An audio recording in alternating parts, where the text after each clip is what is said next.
Chad had a stranglehold on his life for years. Nearly every aspect of Paul's existence put under scrutiny by his fans, including his own relationship. Like, bro, like I just like the girl, and that's pretty much it, dude. And I know, and I was just afraid of telling everyone because I know about the storm that happened. You know what I mean? Everything was just getting better. Everything was doing just fine. And then it was like, I got back in touch with her and I was just like, I can't tell anyone because it's going to be a storm all over again. I was scared. Hated to death by the Purple Army, Ice's girlfriend Caroline was criticized for just about everything under the sun, smeared as a leech, clout chaser, gold digger, even cruelly dubbed alien for her plastic surgery. Viewers thought she was taking Ice away from his content, using his influence to further her own career as a streamer. In the end, despite any feelings Paul may have had, things fell apart for the couple. Paul being quoted with, "It just got too much, dude. It was just easier for me to break up with her than to deal with it." Here's the thing, dude. I can never be in a relationship while I'm a streamer. It just doesn't work out. I just can't do it. I can't. It's just too stressful, and I can't balance it, and I just don't want to do it. It's just annoying, and I just don't care. But yeah, please don't talk about Caroline, guys. Like, I still care about her, but we just can't be together. That's essentially it. I mean, streaming was his business, of which he made Caroline a part of for a little while. He saw a notable jump in earnings just a week after the couple broke up. Although he said the community didn't cause the breakup, I can't imagine it made their lives any easier, as it's hard to ignore the consequences of Paul's chat constantly memeing and making fun of his girlfriend in really just cruel ways. In the aforementioned New Yorker article, Paul can be heard saying, "You have to be inconsiderate and a little bit of a sociopath to stream. I have to turn on the stream tomorrow and not give a f about any of this, but I actually do give a f, and I'm actually annoyed and hurt and awkward by all of this." A telling window into his approach to content creation. When I sent her that text message that we broke up in January, I cried for like 3 days, dude. I was so sad because I did not want to break up with her, but she really, like, you know what I mean? It was just detrimental to my streams. Ice's career required putting his privacy in jeopardy, living a life in front of a Twitch chat in exchange for money and fame. Caroline may have been off stream, but that didn't stop fans from speculating whether or not she was actually out of Paul's life for real. And come to find out, she wasn't, which would only become apparent halfway through one of the biggest streaming ventures Ice would ever embark upon, a 14-person road trip across the East Coast. This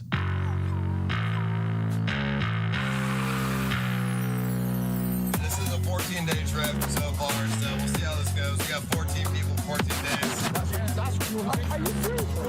Hey, stop. Hey, being booted off Twitch wasn't about to get in the way of Ice making as much money as possible while doing the absolute most scuffed streams imaginable, moving his show to YouTube, where he would broadcast him and his closest friends traveling up the East Coast from California all the way to Washington in an RV, with a cast of kooky characters including anything for views, Dan Kwan, scuffed Steve Jobs, and or as one commentator put it, a collection of the worst people from all around the world stuffed into a small confined area for an extended period of time. And of course, thousands were there for it. I'm not here to get into every small bit of drama that unfolded throughout these streams because God knows we'd be here all day and I'd probably get age restricted for showing some of the footage. But if you want a taste, Ice can be seen at the end of the episode about to hook up with some swingers from Tinder. The cameraman is forced to the front of the RV to make awkward conversation with her husband before he finally goes to the back to watch Ice and his wife do whatever they're gonna do. Then Sam Pepper goes outside, drags a dumpster to the side of the RV so he can climb on top to look inside Ice's room and describe what's happening to the camera. All of which going down within 10 minutes of the second stream.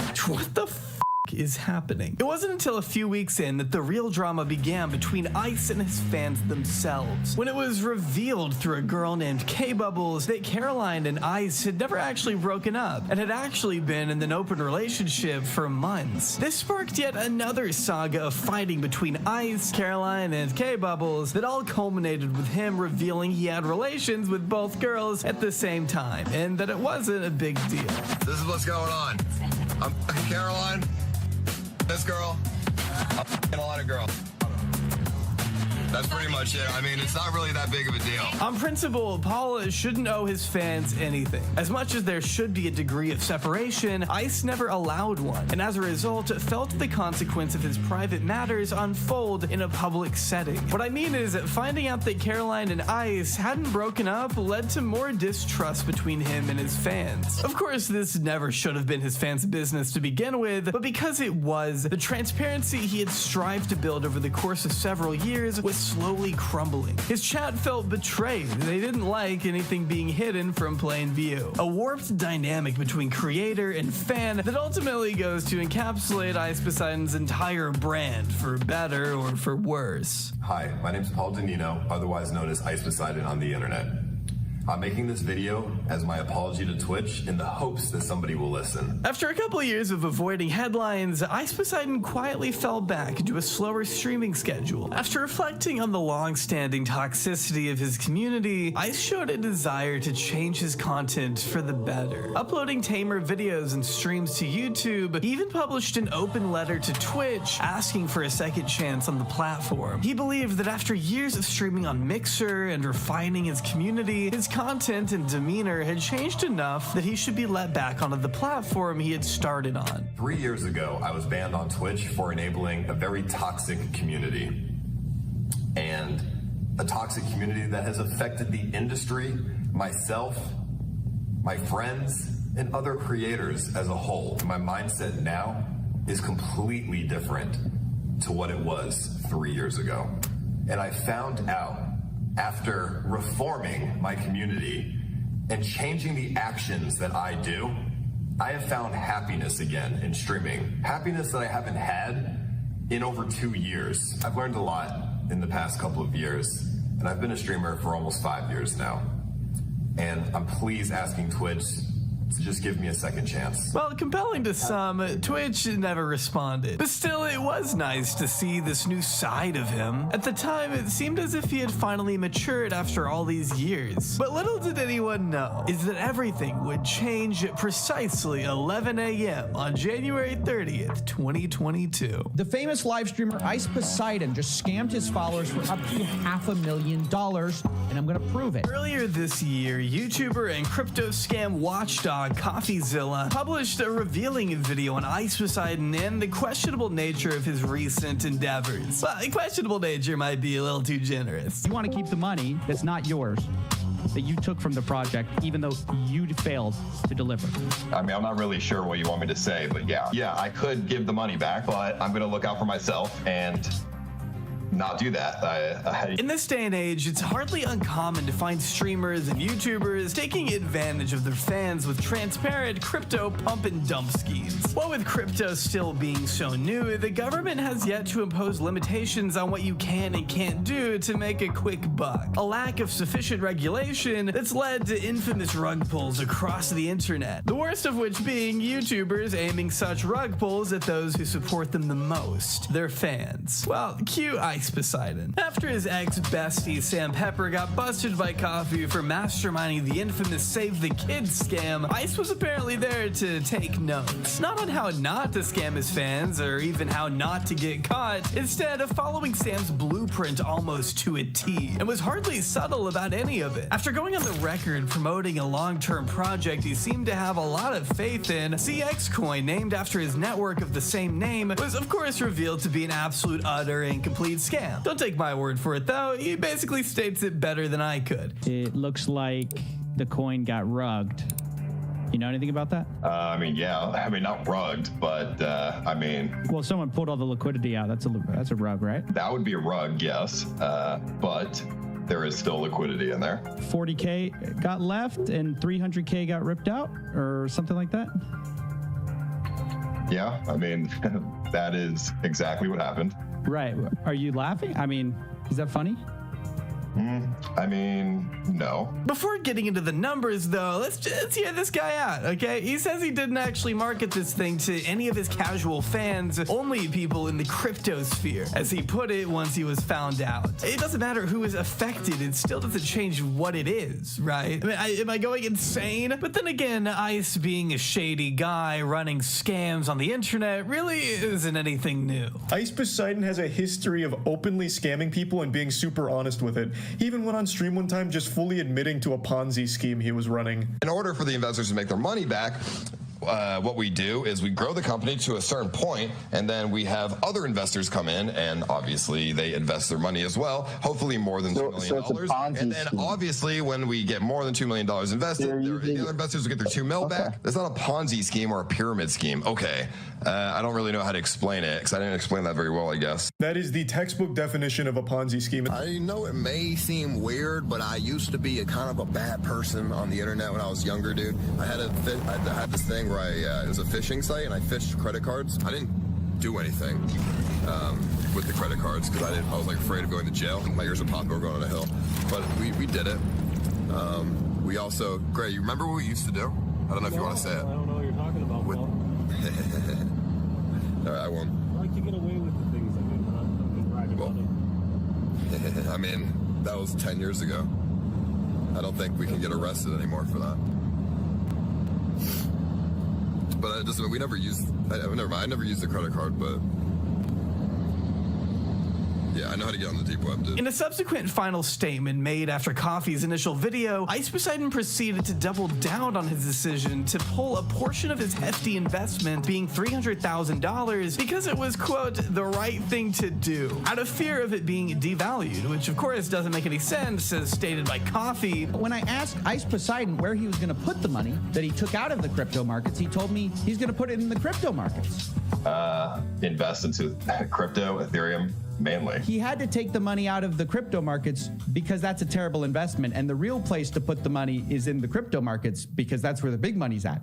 And I mean, on top of all of that, admitting to removing the money in what can only be described as a textbook rug pull, Ice had the audacity to go on and say no one got scammed. He made $300,000, but not at the expense of his holders, which is literally just not how crypto works. If you're going to be taking money out of something, that value is going to be dropped down onto the people who are still holding. They lose, you win. Hundreds of thousands in this case, which he even admitted he could return if he so chose. It's just he needs to look after himself right now. Hope he enjoys that Tesla before he's riding in the back of a squad car. At the moment, there's like a big gambling kick, so I'm like gambling and doing crypto stuff, so.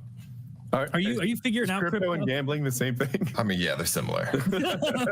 I invest in a lot of the like coins, right? Like a lot of the you put money in and then you sell in like 20 minutes when it pumps. There's no regulations behind it whatsoever. I have no idea if it's legal. The reason why I'm not going to start a crypto coin is because someone's going to get. Because dude, if I see $1 million, I'm selling. I don't give a.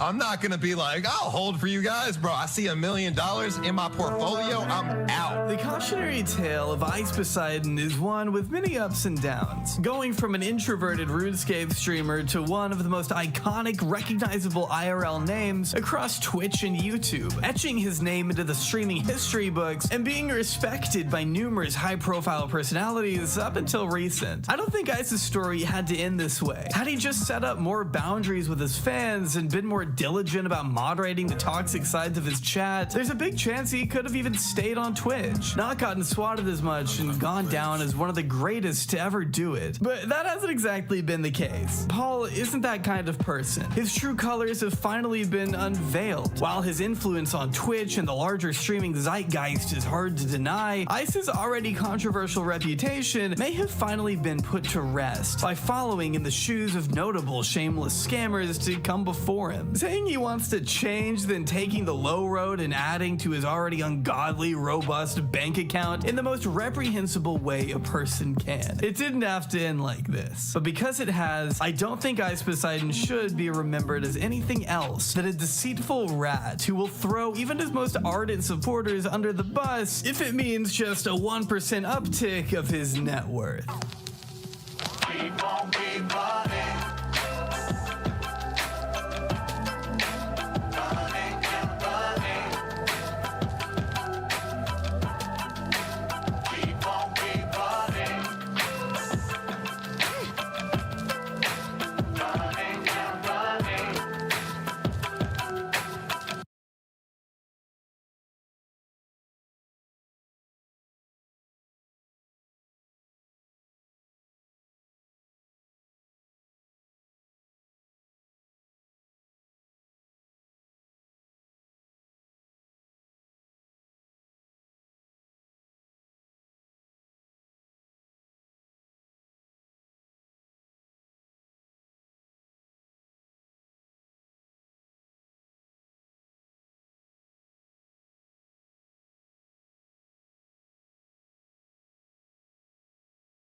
So it's fair to say this year, a lot of high-profile content creators have been exposed for doing like pretty gross stuff all around.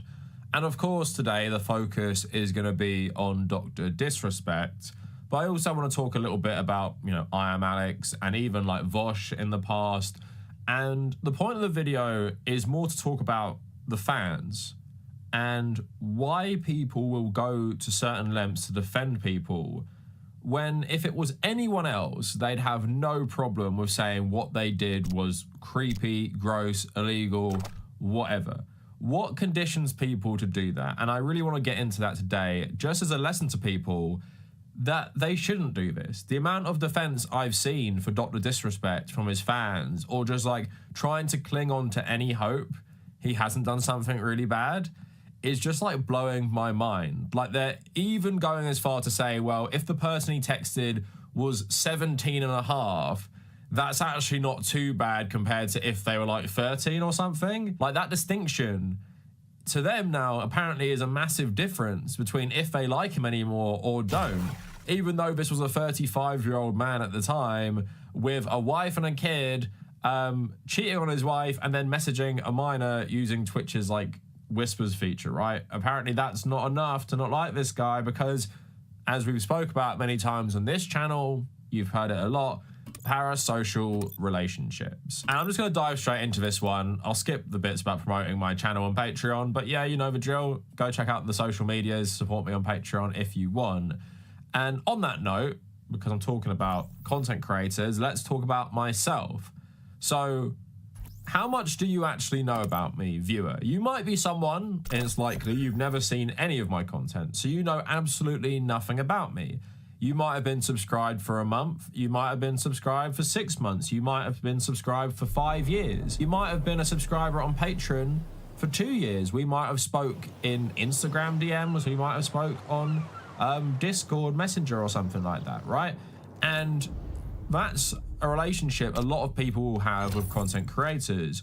You support the content creator, you might give them money because you like their work, and you might actually have some sort of personal interaction with them. And as someone who likes to message on particularly Instagram DMs, I feel like I have a pretty good relationship with a fair few of my followers. And I guess because we've had personal conversations, you'd feel like you even know me really well. And that's the danger, isn't it? That's the parasocial relationship at work. But you can have this without having any personal relationship. Now, I'd ask people like who've been subscribed for a significant amount of time, like how much do you actually like know about me? How old am I? What's my name? What's my favorite TV show? What's my favorite music? Like what do I care about most in the world? What do I care about in terms of politics? What do I care about in terms of history? Do I have a big family? Do I have a lot of friends? What's my national background? What's my religious background? What am I like as a person? Am I a funny person? Am I a nice person? Am I an empathetic person? Am I pleasant to just everyday people? And that's something that, even though a lot of you might think you know me, you would probably not be able to answer a lot of those questions. And it's the same about a lot of your favorite streamers. And I think streaming is even worse because you think you're getting a very personal insight into this person because they're talking so much shit for like 8 hours a day, right? And they're talking so much shit about so many different things. So you think from that you can kind of ascertain, is this a nice person? And it's also, you're having a one-way friendship with that person. You know everything about them. You might obsess about, you know, little things they like, and you might feel like your lifestyles are compatible and you would actually be friends in real life. And that's obviously good for creators in some regards, because not only will you financially support them, but as we're going to talk about today, you will defend them and support them no matter what they do. Now, I can't really delve into the psychology of why people attach themselves so hard to various creators. I mean, for me personally, I've never found it hard to drop things I like if the person behind it is shitty, especially if it's something like, I don't know, political commentary or social commentary if you've done something that I don't like. I get it can be harder with things like musicians. We've all probably have a musician we like, who actually is a pretty terrible person. It seems to be so common. But I guess with that, you have the art and the artist. The same with like books written by shitty people. Like I've just nearly finished Doom Messiah. You know, I know Frank Herbert was a massive homophobe, which is actually evident, especially in the first Doom book. At the same time, because it is just like this grander thing and it's art, I can recognize that while appreciating the good things. And a lot of people try and use this argument when content creators do bad things, whether it be John Tron or Dr. Disrespect. Well, the art and the artist is separate. But I would say it's kind of different with social media content because so much of that person's character, their social media character, is created like by them and has a lot of their input and is a reflection of them in some ways. Now, I'm not going to say the Tabernacle is a true reflection of me as a person, and I wouldn't say if you watch my videos you know me that well. At the same time, I would say that a lot of people would say the stuff I say on this channel is unsurprising if they know me in real life, and it's pretty consistent with me as a person. There just might be some version of a character in this, and I'm not saying I do that on purpose, but I am talking in a way I wouldn't talk to average person because I'm presenting a video on YouTube. And also I'm selective with what I cover as well, so you're not going to see me cover every single thing, but by and large I would say the Tabernacle is pretty much completely tied to me and my personal values and personal politics.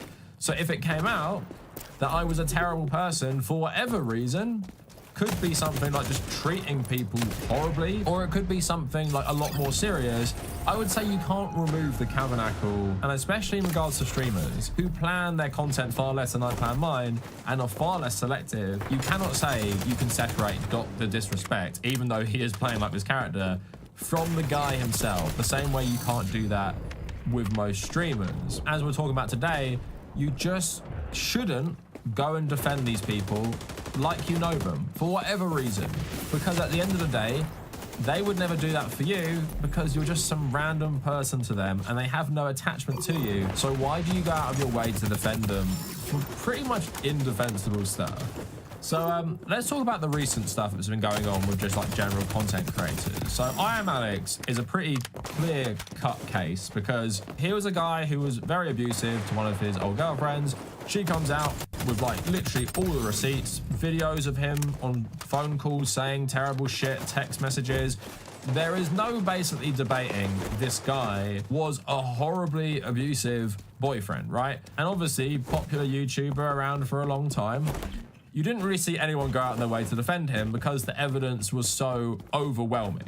There was just so much of it, right?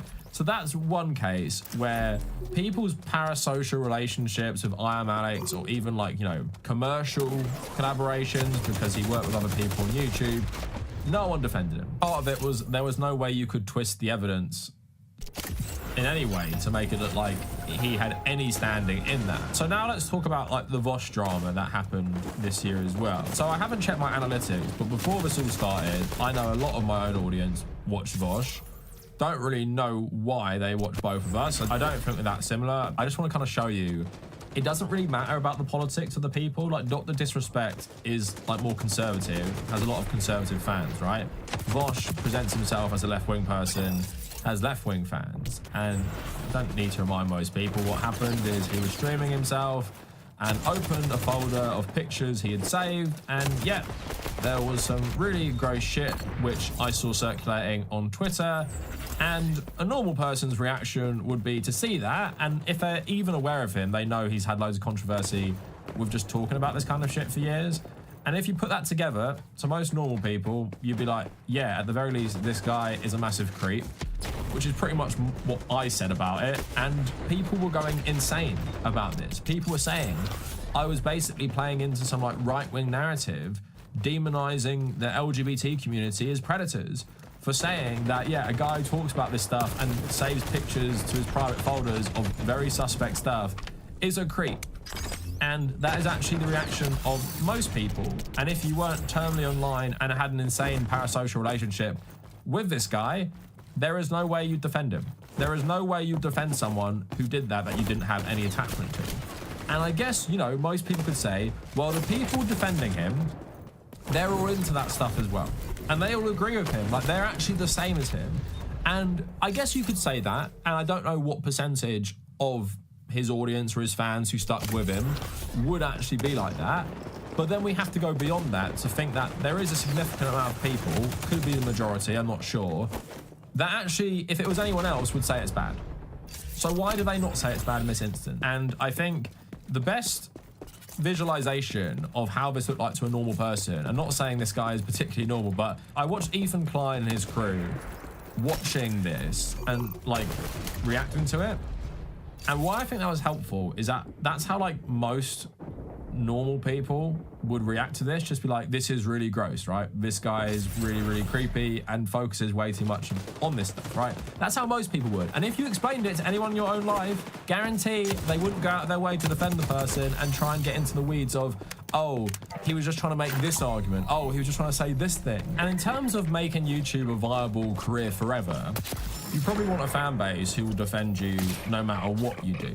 And you can basically convince them, go defend me from all this terrible shit I've done or said or whatever, no matter who I am, and I can keep having a career off you. Now, I remember watching a YouTube video from someone called, I think, President Sunday. I think that's what they were called. And they were like a Vosh fan. And they were basically talking about how, you know, I was a fan, I've seen all this stuff, I've seen the other stuff about like, you know, sexual harassment and everything, and just don't defend this guy because he doesn't care about you. I didn't believe he was that person, so I waited for Vosh to say something else, something that would fix it. I don't know what I was hoping Vosh would say. I guess I really was just hoping for some explanation. And even when he gave one, and it was completely unconvincing, I still waited. And some people, when faced with something awful, wait, like me, hoping for an explanation that will make things make sense in a way that makes the awful situation go away. There was a moment in Ethan's second stream on the Vosh League where Ethan pointed out that if you're friends with someone in real life and you have history and you have rapport, and if something comes up that's really, you know, concerning, you would talk to your friend, right? But these are not my friends. These are people online that I know. Right. something clicked in my head when I heard this. Like this line was directed at me. Obviously it wasn't, but it kind of felt like it. You see, I realized that I wanted to give Vosh a few days. And it's really hard to watch someone who has come to matter to you, whose well-being you've come to care about, turn into something that disgusts you. I realized I was thinking of Vosh as a friend, when in reality we had only talked a couple times. I was emotionally invested. During the H3 stream, and even my own watching it, Vosh's community were there defending him. For the same reason I was waiting. Vosh is a friend. Vosh isn't a friend. He's not your friend or my friend. He's someone we've watched, talked about, maybe talked to once or twice, but I don't know him. And you probably don't either. This is a guy who makes money doing a performance. And I honestly feel so sorry for all the people who are reflexively defending him now. But the thing about parasocial relationships is that it's extremely hard to tell you're in one from the inside. And the embarrassing truth that I've come to realize is that even though I haven't defended Vosh, my reluctance to condemn him for what everyone can see he has obviously done is absolutely due to that same parasociality, which you never realize is there when you're the one in it. I was giving him the kind of generosity you would give to a friend. And that's what gets to my point as well, is like, people reactively start defending their favorite creators because they don't feel like they can do anything wrong. And because they've developed this parasocial relationship with them, they feel like it's a friend. They feel like maybe it's someone even closer than a friend. And also they have a whole community around this guy, or with Dr. Disrespect's case as well, around him as well. So if you admit that this person is bad in any way, you're basically potentially outcasting yourself from that community that you enjoy so much, and you're admitting to yourself as well that you are a bad judge of character, and you're admitting basically something is wrong with you for having such an attachment to someone like this. So I think there's a lot of layers that go into people trying to distance themselves from someone they might watch like 4 hours over that every single day.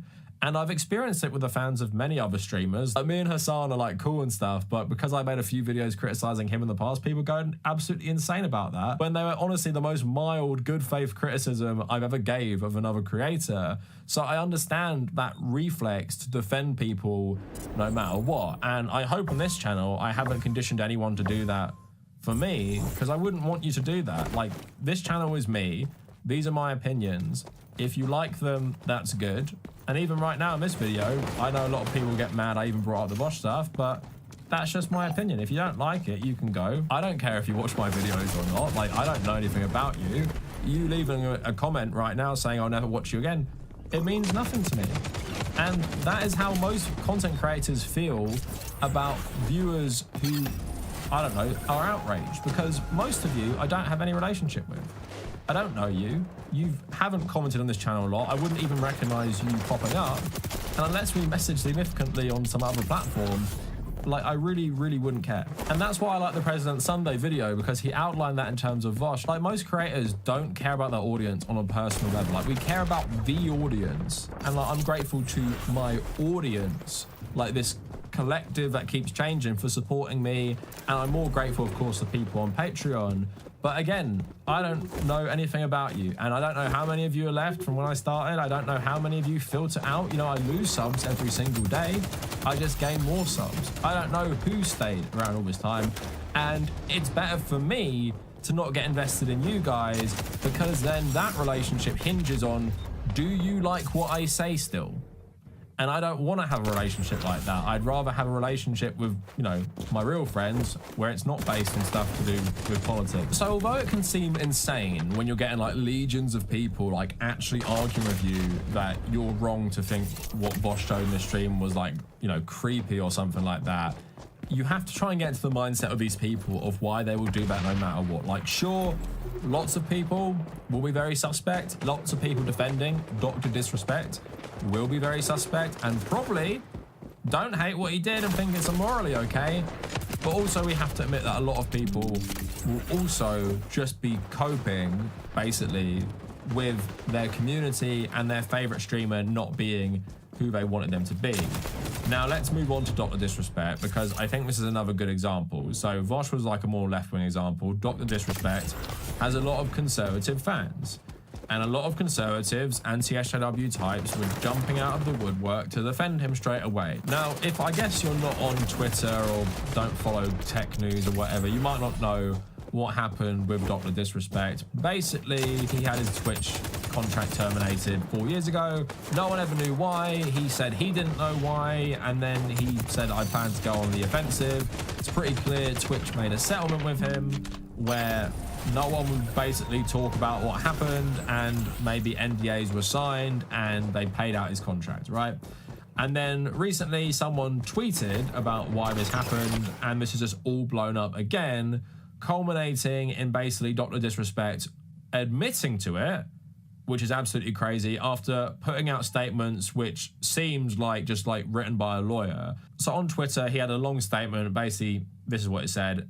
He admitted to having mutual conversations with a minor that leaned too much in the direction of being inappropriate. And he started editing the word minor out and in, also saying nothing illegal happened, no pictures were shared, no crimes were committed, I never met the individual, I went through a lengthy arbitration regarding a civil dispute with Twitch, and that case was resolved by a settlement. But trust me when I say this, to all my haters that live and breathe social media with zero life experience, I don't give a fuck about you. They want me to disappear. Yeah, fucking right. Now, recently, like literally today before I recorded, Rolling Stone released an article that basically confirmed every single thing and said a former Twitch trust and safety employee who worked for the platform at the time that Dr. Disrespect was banned and has direct knowledge of the matter, confirmed to Rolling Stone that he continued to send sexually graphic messages to a minor he knew to be underage. This anonymous employee also said that crucial elements of his tweets are inaccurate, going on to say, I recall that Dr. Disrespect was made aware by the individual that they were underage during the conversation, after which he indicated that this was no problem and continued on. There was no confusion. Messages sent after this were acknowledged with no less graphic and in sexually explicit nature than before. And I think more then the categorization of leaning too much in the direction of being inappropriate might indicate. It also goes on to say once they were made aware of the messages, they banned him really quick, and basically YouTube didn't offer him a streaming contract because they'd heard that he was banned for this. So there's not really much ambiguity over what this guy did. Obviously, people already knew he cheated on his wife in the same year he did this. So yeah, all around seems like a pretty terrible guy. And it was clear from the first few tweets that he tweeted and other people tweeted that it was likely that he did it. And people were just going absolutely insane about it, and his audience, of course, didn't want to accept it. But a lot of people have been defending him. So on the Hassan subreddit, someone screenshotted a bunch of comments. So latest comments under Dr. Disrespect videos. I'd rather see the logs first. Words like inappropriate could be one thing or another, like telling a 15-year-old to die, for example. Did you know that statistically that 17 is visually inseparable to 18? Did you know that men of all age groups from 18 to 80 find women between the ages of 18 to 23 the most attractive? Now use the law of transitivity to come to your own conclusion on whether he is a PDF file. Yeah, check this guy's hard drive as well. As a father of a 17-year-old girl, the things I've seen in messages, and I've seen really bad stuff, makes this a non-issue. And if the conversation were consensual, then it's a slap in the face to everyone that had to deal with real text abuse. Father of 3 daughters, and I'm inclined to agree, assuming it was only flirty messaging. 17 is that line that's rough to call, especially in a world that's being forced onto our kids. This seems timid by comparison. So it makes me think she was like some juicy 17-year-old that was game and not some 12-year-old. So the comments I've already showed you, they verge more on, it's not bad, because I would like to do that too. And you're always going to get that stuff as well, because people don't have any morals. I think there is a word for 35-year-old millionaire streamers with a lot of power, sexting underage women. Is there a word for that the conservative community like to use? So those are the people who are obviously conservatives, and we all know, probably libertarians, they love this shit. They see nothing wrong with doing this with a 16 or 17-year-old. But I want to talk about more about the people just kind of trying to cope with it. Someone talking about like Dr. Disrespect being dead to them, and this is more like a healthy mindset towards this stuff. As someone who's been a fan off and on since before the ban, this genuinely turns my stomach. I'm a similar age he was when he did this, and I have 2 teenage daughters. The idea that someone like him could use his platform to do that is actually one of my worst fears for my daughters, even if his shitty lean too much in the direction of inappropriate excuses is gross. To call him anything other than a The vast majority of constitutional scholars supported Roe when it was a predator is wrong. There are 3 people I feel sorry for in all of this: the person it happened to, his wife, and his daughter. And the people defending him, I'm not sure if they are doing it for the meme, but it's just sad. Why do people keep saying the victim was 17? OP says that's my bad. I think I've just seen so many people saying this. Someone replying. So just curious here, because from what I read online, why are you acting like he was the one who slid into her DMs? Do you think Doc wasn't entertaining probably hundreds of different conversations with chicks around the time? You say I have 2 teenage daughters. So if your 17-year-old teenage daughters were sliding into adult men's DMs and then either lying or not being upfront about their age, would you still be upset?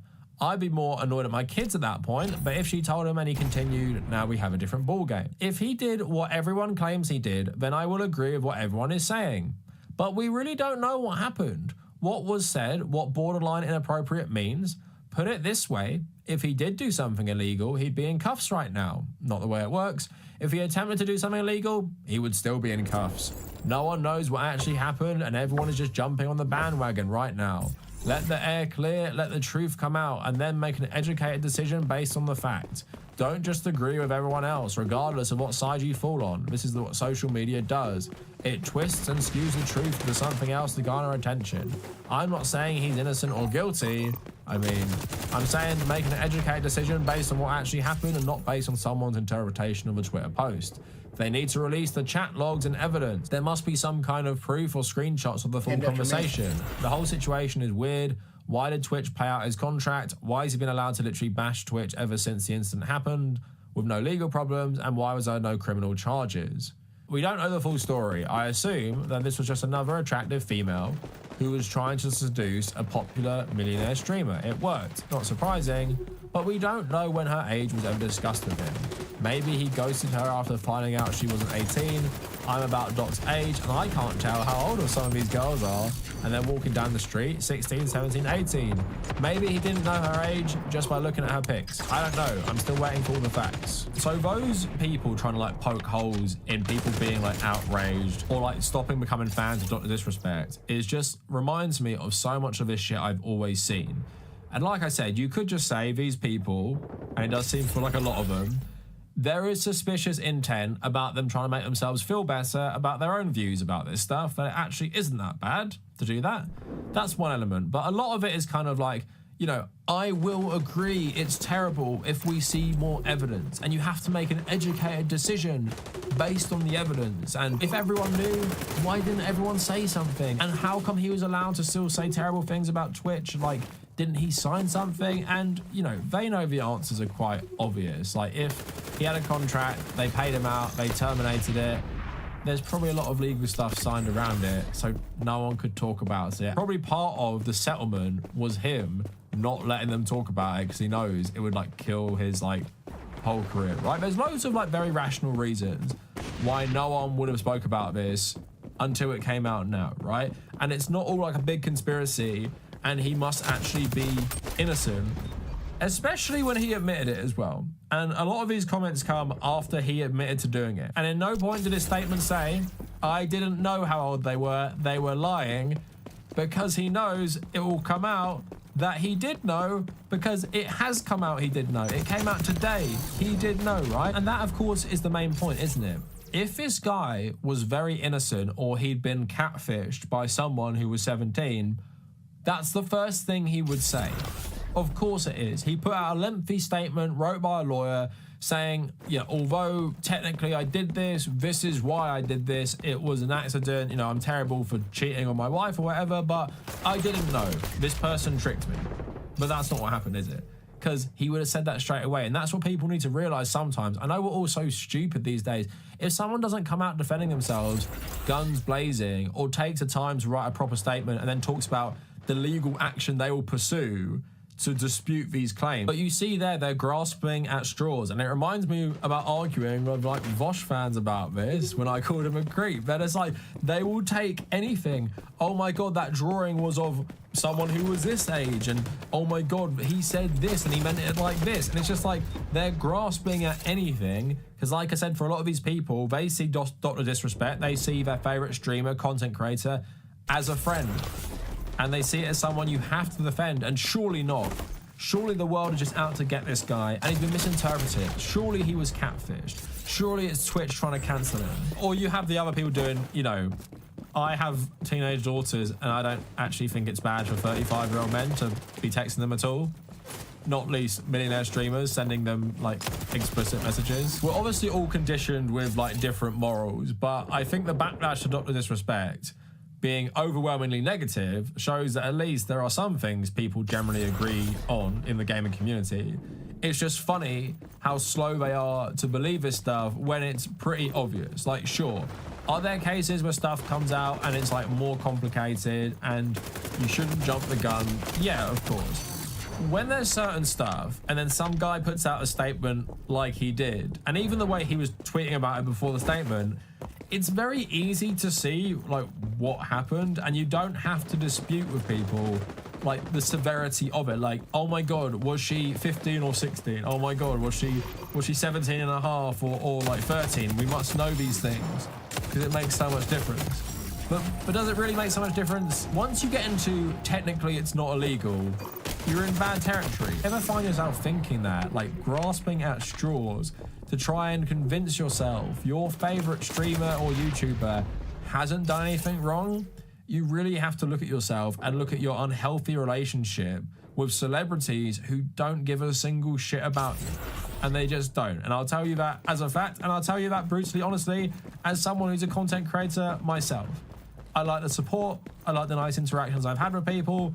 Do I care about every single random viewer and subscriber that I have, like on a personal level? No, of course I don't, because that's bad for me. Me getting super invested in all of you, over 100,000 people, would be bad for my health as well. So you have to have that distance. But of course, I can't stop people from getting really invested in me because I put myself out here as a, you know, a public figure or whatever.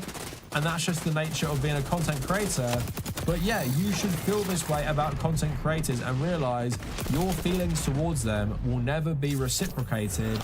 So just don't get that invested. Like them for the content. Maybe think they could be a nice person. I know I think that about plenty of other people. And maybe think, you know, you could maybe be friends. Think all that stuff. Yeah, sure. But realize you don't really know these people. Realize you have no insight into their real life. Realize as much as you think you've seen their real personality on things like live streaming, there is still an element of their real persona that isn't there. And it could be a really bad part of it, which then gets exposed later by people in the real world, leaving you shocked maybe, but then you shouldn't reactively defend them no matter what because you look like a crazy person. Like I said, imagine pulling out these arguments that you've seen today or pulling out arguments you've seen defending loads of other creators. Imagine explaining the situation to someone in real life and then saying this stuff to someone who isn't like invested in this community. Or imagine someone coming to you and saying this and asking your opinion and imagining you saying, well, was she 17 or was she 15? Because I will say it's good or bad based on that one little point. Again, I mean, I didn't plan on any of this, but it kind of happened. So I was like, all right, this is what's happening. So how do we make the best of it? You know, it's an opportunity. So I'm definitely going to take the best of it. I don't really like the 9-to-5 jobs anyway. So if I could get into, you know, some sort of conservative media, that would be the plan, obviously. I mean, I'm not kissing your ass. Like, I'm just going to give an honest opinion of what I thought. And my opinion on the whole America First thing is obviously that's the direction we need to go. My critique is it's so fringe, it's so cliquey, it's so niche that you're excluding a lot of normal people. Anyone's club. I'm just saying exactly how I feel about it. So first of all, let's just start off there. So this account is posting pictures of my toddler around, putting my toddler in danger. Low blow. I'm not trying to hide anything. You little cowards hide behind your anonymous accounts and you expose pictures of my toddler so that the world can attack him. It's like the America First, they've got some good points. However, it was a weird vibe up there. Like, as a normal person who's not like part of this political sphere, I don't know about this, it was a weird vibe. They were almost allergic to women. It was kind of a weird, like almost low T vibe I got there. So yeah, I mean, I have the right to say that. They are kind of weird. That's just a fact. Like, if you don't want weirdos, you know, representing your whole movement, maybe let some normal guys in. I wasn't actually going to make another video on the racist TikTok trad wife. And I was actually going to make a video today about conservative influencers pushing raw milk onto people. But I think I'll save that for next week. And I already have my third video recorded for this week anyway. But yeah, I thought I'd talk about it because not that there's been a massive update, but she seems to be digging herself into an even bigger hole by directly calling out people in the America First movement. But this comes just after she met a bunch of them and even posted a Nick Fuentes speech talking about how great it was. And now she's directly coming after them for not being normal enough or something. And it just shows you, and I think shows a lot of conservative grifters now, you can't just like wade into this grift thinking conservative is like a catch-all term, especially when in the background what's been brewing for a long time is like the DeSantis versus Trump factions, which basically boils down to like far-right nationalist versus far-right neocon. And although they might agree on a whole host of issues, like what they think of trans people, what they think of gay people, what they think of immigrants, minority groups, all that good stuff, the main thing they disagree on is America's role in the world. And of course, as I've said in this channel, both sides are very anti-Semitic. There's just one side that are far more explicit about it to the point that they're not going to accept any people they think are Jews into their movement, and they oppose Israel simply because they hate Jews, right? And our racist TikTok trad wife, again, in my opinion, isn't too bright because if I was her trying to be a grifter, I'd firmly pivot away from the far right, and I'd pivot more towards like the audience of the Daily Wire. But of course, when you're only famous for saying a racial slur, these conservatives are going to be less eager to pick you up. Like, I'm not saying Ben Shapiro couldn't get away with saying that, but Ben Shapiro also is not going to say that, is he? Most of the hosts at the Daily Wire are not going to say that. And I think she's put herself in between both these camps, because if you go on her Twitter feed, she's still tweeting like slurs all the time. And if you watch her TikToks, she's still just dropping slurs all the time. But at the same time, she's calling out the people who would actually like her for that. So, come on, grifters, get better. You're not getting anywhere with this grift if you just alienate all sides. So I just want to give like a quick update and look at 2 videos she's posted. She posted one on her Twitter, calling all these people out, basically. And then she went on Gavin McInnes's show. Didn't even know this guy was still a thing. And basically said the same stuff. Basically said, you know, everyone in America First is a weirdo, not a normal person, and you should be more accepting of everyone or we're never going to win, which feels like just pure self-preservation on this part from her, not that she actually wants everyone to be accepted. So yeah, all of that coming up. Might be like a short video again. But yeah, check out my Patreon page if you want to support my work, and you can get access to videos early. Hopefully this one will be like a day early at least. And also get access to the Discord server. And like I shouted out in my last video about this, check out my new podcast with David Dole of the Rational National and Mike from the Humanist Report. And that is just purely about video games, and that is up on my second channel, the Tabernacle Extra, right now. So it stands to reason, at least most of you know who this person is. If you don't, basically this woman was making like trad wife content or just general conservative content, started dropping a few slurs in her videos, and then said the N-word while she was cooking something on TikTok. It exploded. She got fired from her job. Loads of liberals, you know, criticizing her, hating on her, as they, you know, should tell her it's wrong to say that. And then conservative media started boosting her. But as we discussed in my last video, and go check that out, basically conservative media started boosting her when she quickly found out that the conservatives are not the same conservatives that you could easily grift to like in the past. Their brains are just firmly fried by Twitter. So as I showed in the video, they started transvestigating her. They started talking about her child and posting pictures of her child who isn't white, and then they started pulling up old tweets about her having like an ex-Muslim Iranian boyfriend and saying shit about that as well, and finding old tweets where she supported Israel. So they're using all of that to basically say she is a psyop, and at the very least we don't like her for a whole host of misogynistic, racist and transphobic reasons. So firmly the America First type people on Twitter have rejected her. But she actually went to these conferences in person. She met with actual like hardcore fascists and is posting with them, talking about how nice they are, while again just keeps posting slurs and really racist shit on Twitter.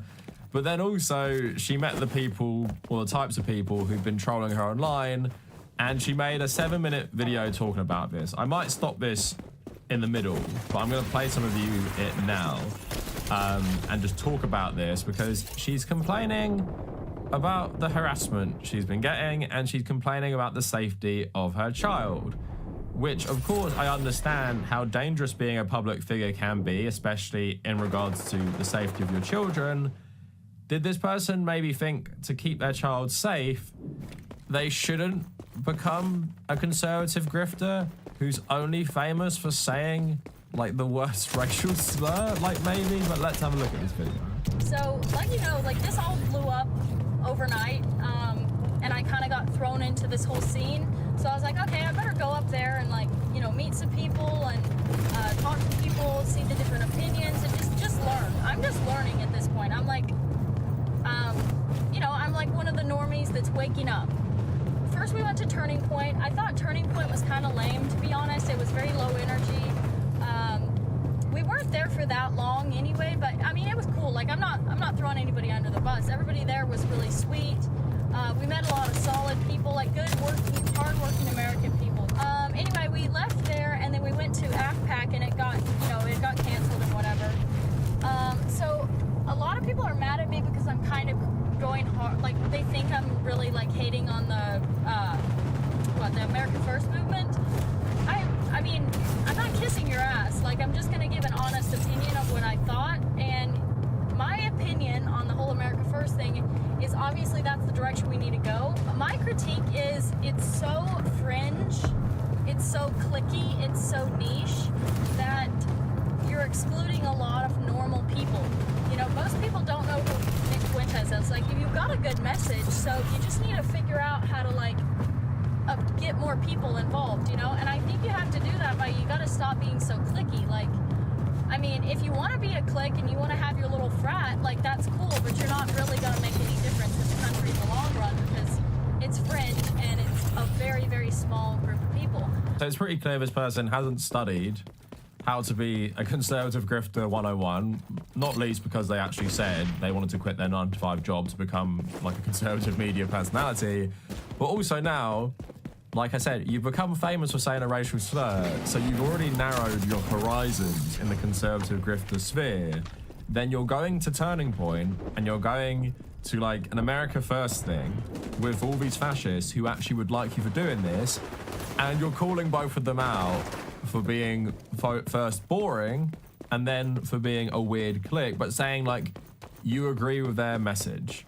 Now, like, does she agree with their message? I mean, it seems like based on her old Twitter account, she's just a pretty stereotypical conservative neocon that happens to like saying slurs. I don't know if she actually agrees with these policies anyway, but it's a good thing for grifting.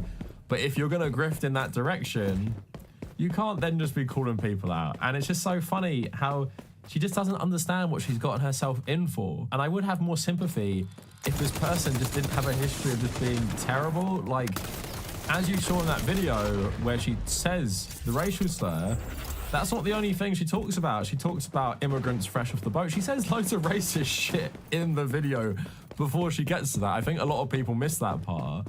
And then throughout all her videos, she's just so venomous and hostile and just says so much terrible shit, right? So it's hard to have sympathy for her, but she's really just gone in with a blindfold on into the lion's den, and she thinks it's going to end well. And she says, and let's say I believe her, she says, obviously, the harassment against her child is not okay. People posting pictures of her child is not okay. And we're going to look at that in a sec. But also, come on, you became famous for saying slurs. You made a whole video about how white people in America have to have more kids so America can stay white, and then you're getting mad when actual fascists find your child and post pictures of him to prove that you have a child that doesn't have pale skin, right? So you're putting your child in danger. If you care about your child, stop doing this, stop saying these things, and stop antagonizing, like, literally the most unhinged group of people on the internet. So I just want to show you a clip of her talking about this, and I'm just like, are you surprised this is happening? Do you think all these people would be perfectly nice, like, very civil? You're not dealing, like I said in my other video, you're not dealing with the fake civility of, like, the 2010s conservatives. You're dealing with this new age of conservatism, which doesn't give a shit about what it does. I don't know if I should even do this. Probably people would tell me not to address this, but there is an account, and I just want to call it out. I think it's called, like, AF Movement or something. Don't quote me on that. I don't know. I can't remember. But that's the account that, like, first exposed my child. So let's just address the first thing. What kind of sick motherfucker exposes somebody's child? What kind of sick, depraved, vile human being gets pictures of someone's child, someone's baby, and posts them on the internet so that all the wacko, crazy people out there can now try to come to my house, try to kidnap my child, try to hurt my child, try to send me threats that involve my child now? You say whatever you want about me. I don't even care about that. I've came in here not caring about about, I'm not trying to kiss anyone's ass. I'm not trying to be in anyone's club. I'm just saying exactly how I feel about it. And you fuckers are mad about that. Because if this is one of these, quote, America First groiper guys, bad fucking look, dude. Bad look. Like, what kind of a lowlife are you? You don't have the balls to come up to me. You little cowards hide behind your anonymous accounts, and you expose pictures of my toddler so that the world can attack him. That's sick. That's depraved. Is that what you want? Oh, because I called you stupid? Because I called you autistic? Because you are! And if you want your damn movement to grow, how about you start letting in other normal people? So in this video, she's dropping slurs again. Like, it's just like absolutely unbelievable because, like, who are you kidding at this point? You're just ranting about how you hate the people who would actually like you dropping slurs like this. Like, it's just insane to me. Maybe that's just so in their vocabulary, they just can't turn it off ever if they get mad. But yeah, clearly you're mad about this. You're mad about the harassment. You're mad about the threats of safety to your child. And again, how can you not see? If you see all the comments of this, it's just loads and loads of people hating on you, saying terrible shit about you. And again, if you cared about your child above all else, you would probably think twice about staying on this path, meeting actual fascists constantly, and embedding yourself within this ecosystem, especially when you've already got a taste of what they will do to you. So once you've got this taste, you have people harassing your kid, posting pictures of your child online, and actually harassing you. Most people would say, okay, you know, I wanted this conservative media career for saying the N-word, but my child's safety is more important. Why don't I just like disappear?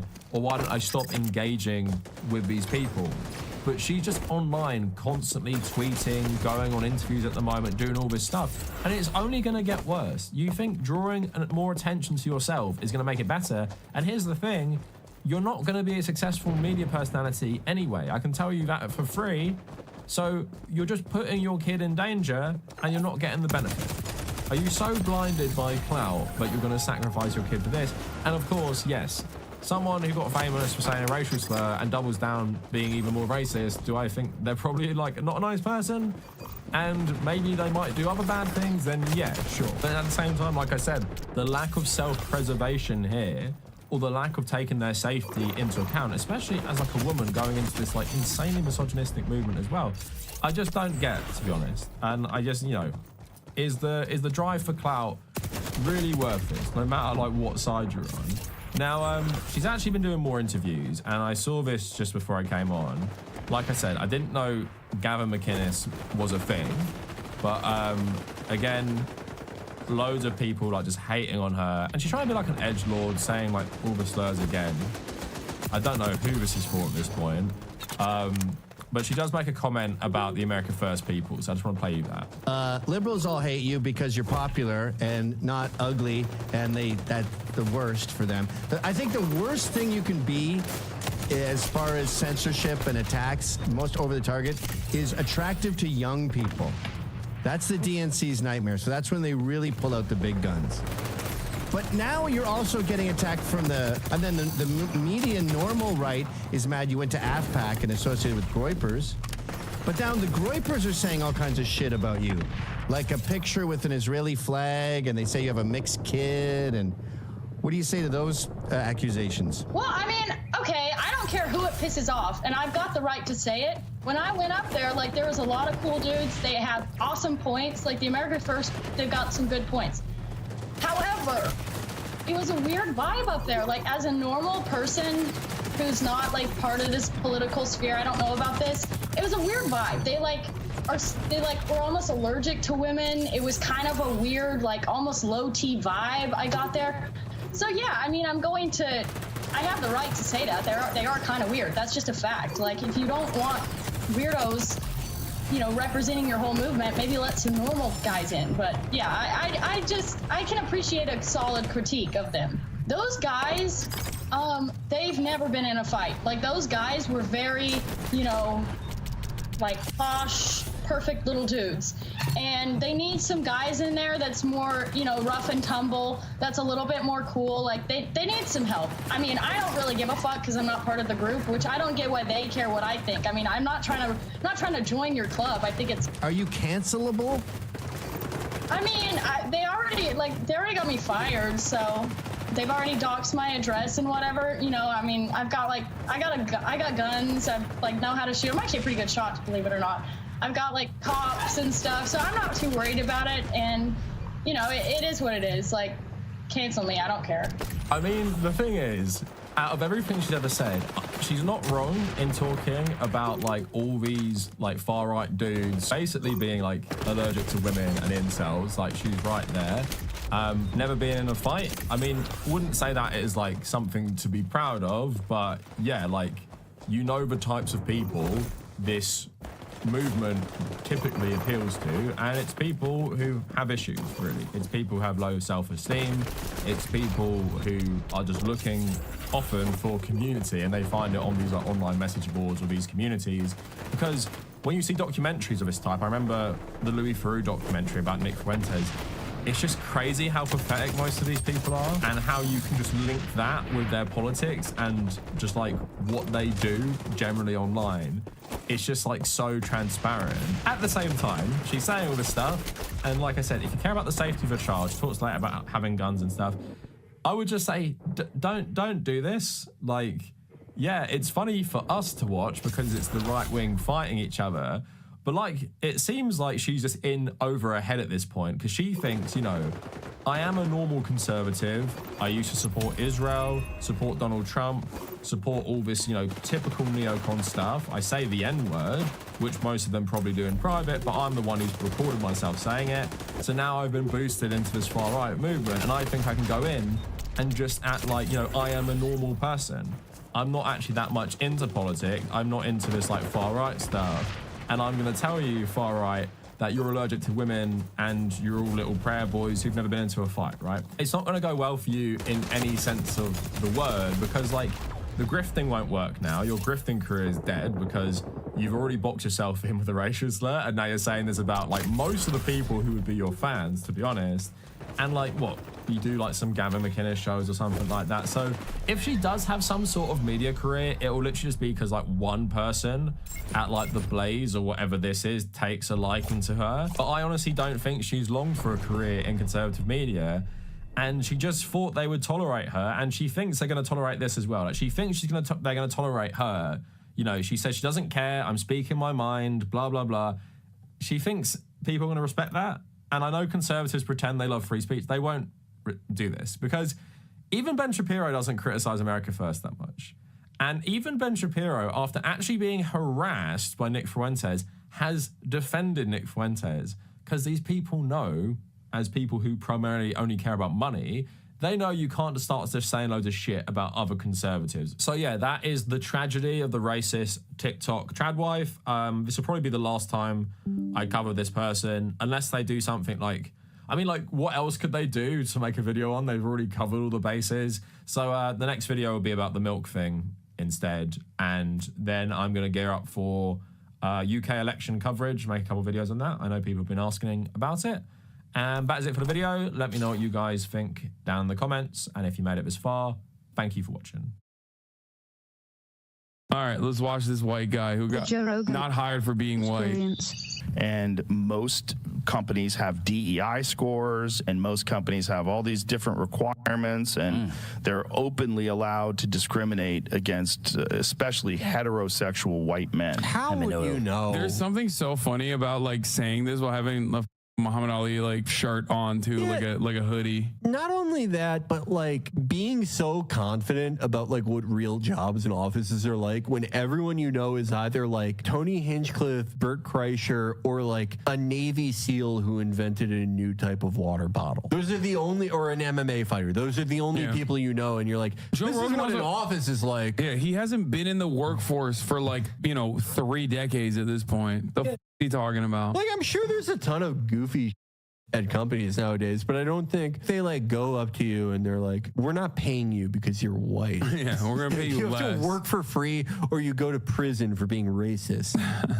I don't think it works that way. Well, this guy's gonna tell him. There was a thing that Elon tweeted.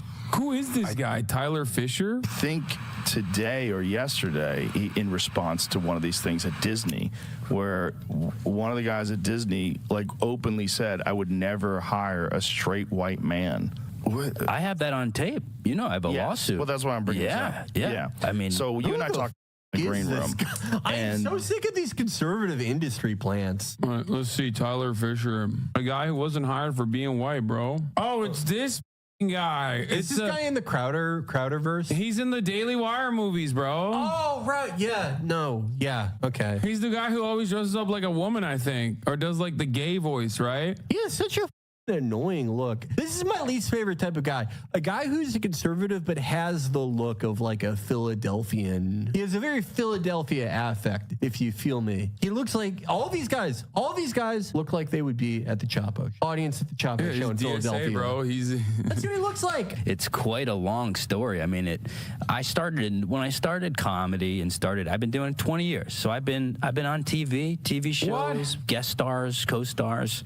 You never really heard, you know, that's too many white guys, or, you know, it's getting a little too white. And then I remember, like, at comedy clubs, you just... Classic, dude. I didn't get jobs, not because but because, like, I'm a white guy. This is, like, the peak of cope, dude. Yeah, it's also, like, I love all the conservatives who had to, like, flunk into conservative media out of normal media. They always have, like, they have some mythical, like, successful career that they had 15 years ago that they can never tell you specifics about, but, like, everything was going great. I was in all these TV shows. Everyone loved me. They sent me to prison for being white. It's just it like, happened. It doesn't make any sense, bro. Like, do you not look at the landscape of comedy? Do you think that, like, the comedy landscape is, like, cluttered with, like, non-white people or something? Like, what the start to hear people say, you know, there's too many white guys. Yeah, dude, totally. When I think of, like, a comedian, the image that comes to my mind is literally a white dude. Like, what are we talking about? It's just, like, the most overrepresented group in an entire field. Also, like, for stand-up comedy, like, I obviously support, like, industry side support is important, but, like, you do, like, kind of have to get your own fans one way or the other. Yeah. You know, like, oh, absolutely. It does kind of depend a lot on what you are capable of individually. Like, he was popping. Yeah, like, audiences aren't going like, I can't be a fan of another white comedian. Bro, Netflix gave a deal to the dude with the big lips. What's his name? The white boy who's like, I want to beat my wife or whatever. What was the Zoomer? Who? The Zoomer kid? No, not Pete Davidson. Oh, Matt Rife. Matt Rife. Yeah. The kid who's like, damn, Unc. Yeah. And it's like, why do you sound like that? I kid? described it in the worst way possible. Zoomer with the big lips who beats his wife. I don't think he doesn't. He did a joke about domestic violence that was very poorly received, but I mean, come on, bro. He's a Zoomer with the big lips. Look at him. Look at them lips. He did the handsome Squidward. And then it became quite popular to just start to say, there's too many of you guys. So what do? We got to get rid of them. You know, the first time it happened to me. They're killing white men, dude. They're killing all the whites in comedy. Joe, find the mass graves of white comedians. The funniest thing you could do to these guys, like Joe Rogan owns a comedy club in Austin. Yeah, go perform there, you know, see how much of a crowd you're drawing. I was invited to do a podcast. So a woman, she was a lesbian. She wanted me to come on and tell the story of being raised by gay men. She goes, I think this will be good to bridge our two fan bases so people can hear it from a straight guy's point of view of what it's like to kind of grow up around, you know, I grew up in gay bars and piano bars and drag shows, and I'm kind of the long-term study for what it does to you. It f***s you up. Wait. Oh my God. Wait, no. He's like, yeah, I'm gay, Joe. When I see your, when I sit across from you, I swear to God, I'm thinking about sucking your cock right now. Okay. This is so pathetic. Like, he's throwing his parents under the bus. Yeah. For like ultimately not that much money. He's over his entire family for like, I don't know, how much do you even make being in a Daily Wire movie? $10,000, $5,000? Probably the bag. He got the bag, dude. They threw him the bag. I started to think maybe I'm gay. Daily Wire, who literally promotes that they only do non-union sets. Like, I'm sure they threw him the bag. Hey, maybe I'm, I tried in college. Actually, I was going home to visit my family. I tried in 2004 outfit. Yeah, he sold his family out for nothing. But look at the hat. He bought that hat. That's new. That's for sure. Guy, just because I felt like I needed to fit in. No way. He tried kissing a guy, dude. What the? What? He said he tried kissing a guy because he wanted to fit in. How do you like face your parents after this? How did? Oh, you had a big break. You went on Joe Rogan. How did it go? He's like, I kind of said that you guys made me think I was gay and ruined my life. No way. He posted, forget all your panties in a bunch. I was raised by a gay dad in gay bars. And yes, all the men tried to bang me. Mm-hmm. Yep. Yeah. Dude, that's awesome. Yeah. What the? Yeah, that's right. I'm a victim. This guy's act must be terrific. Yeah, he's must be a great act. Yeah, he's like, listen, Joe, you know that tweet that was going around about Gay City and how they'd beat your ass if you don't twerk? It's real. I was in Gay City, Joe. I love how he said, my own daddy beat my ass for not twerking. My dad lives in the embassy of Gay City like Julian Assange. I love how he said, I tried to kiss a guy to fit in. Like, Ooh, yeah. what? What are you with his dads? With his dads, you don't understand. It really. How'd that go? Oh, he was like, get the away from me. I remember I was in the car and just going like, maybe I'm gay. My dad's gay. I got a gay brother. One of my dad's brothers gay. I think my grandfather. It's it's genetic. Yeah, it's for genetic. Sure. And I just for sure. That's what Joe said. For sure. Wait, genetic is two gay dads, so like they didn't. Wait, what? Wait. How did this happen? Like, not also me. Like, biologically, what happened? Both of my dads were gay, so when they got pregnant with each other with me, he's like the liquid snake of being gay. I got all the recessive genes that make me gay. Do you have any idea what it's like growing up knowing you're gay? I was 13 the first time I tried to kiss a man in a car. Like, Joe, Joe, you don't understand. It's impreg. My daddy got impreg. Let's get the So why do you continue to follow your orders and taking your son to a gay bar? Because you enjoy all the. That's why. He got the recessive gene, so he couldn't come out gay. That's why he's like sad. He's like, oh, why couldn't I be gay just like my daddy's? Then I can fit in at Gay City. I will complete my father's legacy, and I will use the Metal Gear to become gay. I wanted to be the gay, Yeah. It's so peer pressure. Peer pressure. This girl invited me on to talk about it. Okay, if you're not currently sucking a cock, my man, that means that it didn't work. Undermining the entire argument. Right. Like, dude, if peer pressure works in that direction, then you'd be gay. Like, you'd be sucking a dick right now. You'd be suitedly like I can't even like get into the specifics of what he did in that car. That story is very weird. I feel like he glossed over it. He did like a match slap move to somebody at some point, and the cop's like, "Ew, stop."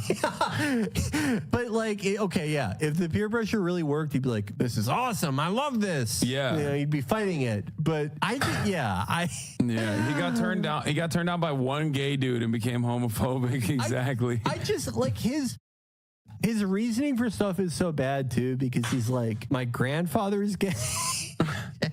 My dad's gay, my brother's gay.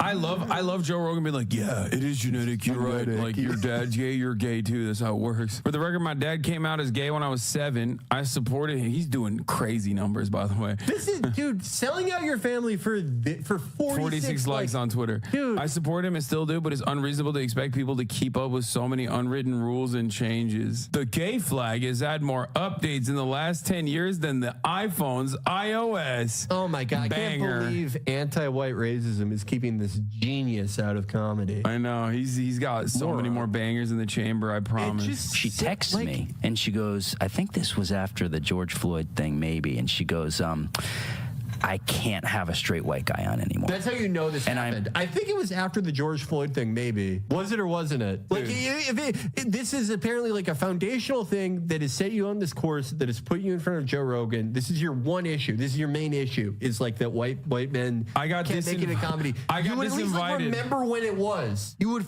remember when it was. Also, the big wrongdoing here is that he got disinvited from his like black lesbian friends podcast. Yeah. That's awesome. I remember just going like, what the you can't have me on just because my skin color? What changed? This did not happen. During the I'm BLM sorry. stuff, that stuff really ramped up. It became kind of, I think, celebratory to go, white people, white women, white, right. I think it became normalized.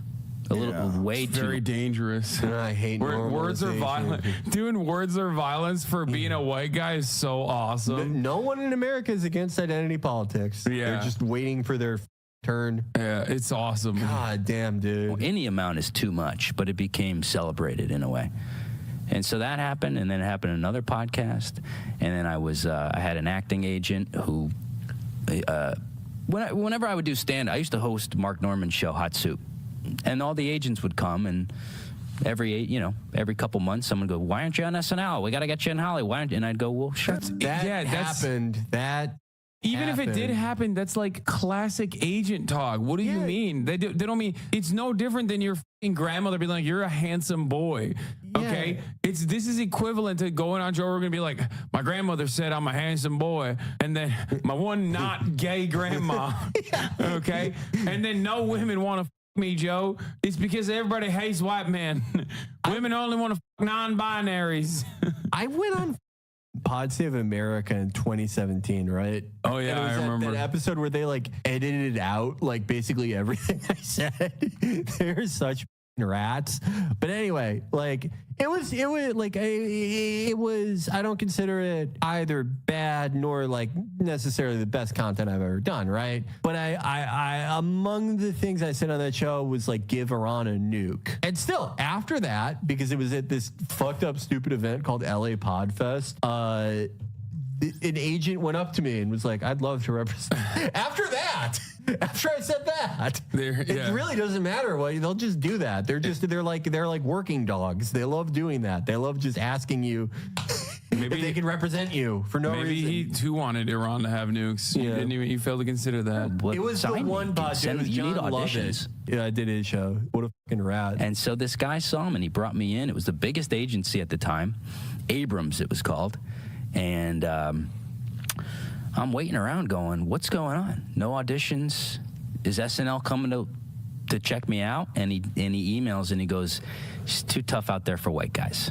Oh my God, I'm gonna fucking die. Dude, you literally got like a ass agent who didn't give a fuck about you because you're a loser with no presence, no stage presence, no charisma, no nothing, and you took what he tried to soften the blow for you, and you took that to heart and you ran with it. I thought there was like an actual grievance. What is happening? He kind of was like, "We're this done." needs to build up to like a legitimate and then when I couldn't make it in Hollywood, I tried to go work at Jiffy Lube, and then they told me I'm a white man and I can't work there. Like unless there's something like a legitimate grievance, I'm sorry, dude, you're delusional. Okay. This reminds me so much of like, I've known so many people where it's like they don't understand that like the way the entertainment industry kind of works is just, it's by scattershot. They take a billion meetings, they make rough plans for a billion different things. You have a billion meetings for something that will probably never happen. every agent and manager is incredibly effusive and gives you the highest praise and has the highest forecasts, because it's a scattershot method, and they need one out of like every 100 of those things or every 1,000 of those things to work for it to be economically viable. It reminds me of all these people I knew who would like, they would have one meeting with Netflix, a very general meeting where it's like, hey, we like your, whatever internet thing.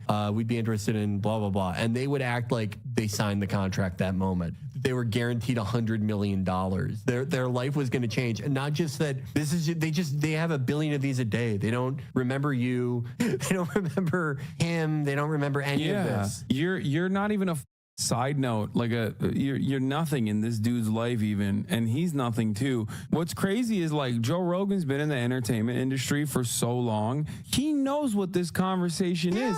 He's had it with his other loser friends who have not made it in the field, so he knows exactly what's going on. Even I know what's going on, because I've been rep by WME for like almost 10 years at this goddamn point. Like I know what it's like when you're in the beginning of your career and you don't have any opportunities, and the way that like your agents treat you because they just have you on the roster for the maybe potential that you might have. And I know what it's like when you do have a lot of opportunities. Anyone who is I'm so tired, it's not even funny. This is gonna be miserable. How the fuck you doing? Hey guys, Decoy. I guess let me at least put a freaking hat on so I don't look homeless. That's like the main reason I always wear a hat too.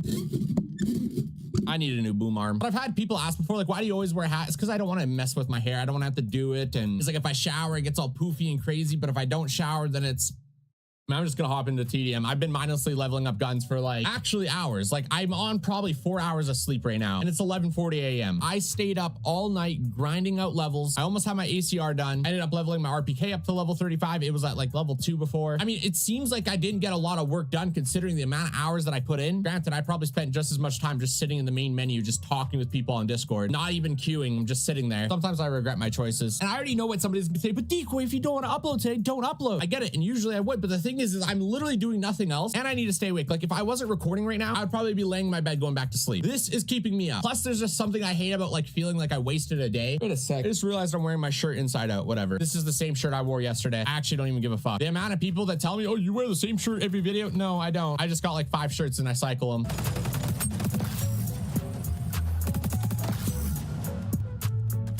My dude's tired too, I guess. That was like I'm some half asleep awareness.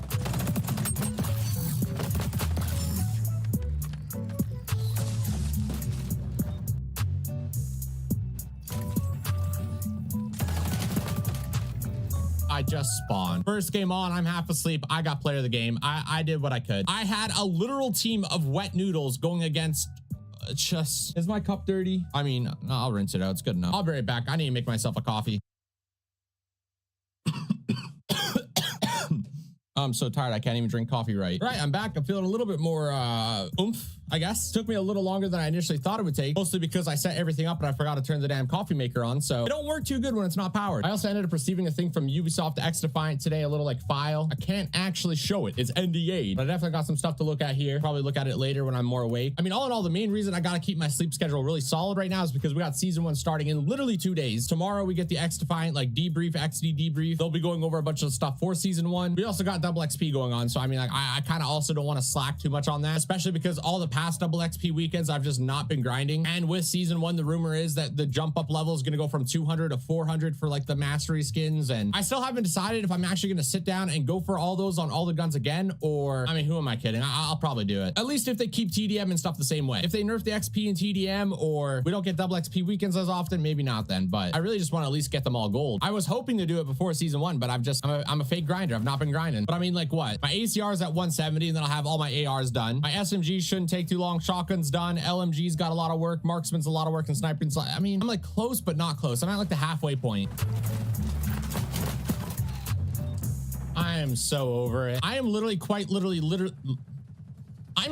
I am literally, I am literally doing everything wrong that I could possibly be doing wrong. My brain is just, it's in a fog. I'm literally making my team lose. Why do I keep saying literally now? I need more coffee, dude. I'm about to give myself a coffee enema. I am going to pour coffee in my ass. I mean, that's probably going to be it. Honestly, not a crazy video, but I mean, I'm half asleep. I'm going to probably go ahead, edit the video, and then just come back, sit here, and level out weapons just mindlessly like a zombie. Honestly, at this point, I need season 1 to save me. Holy shit.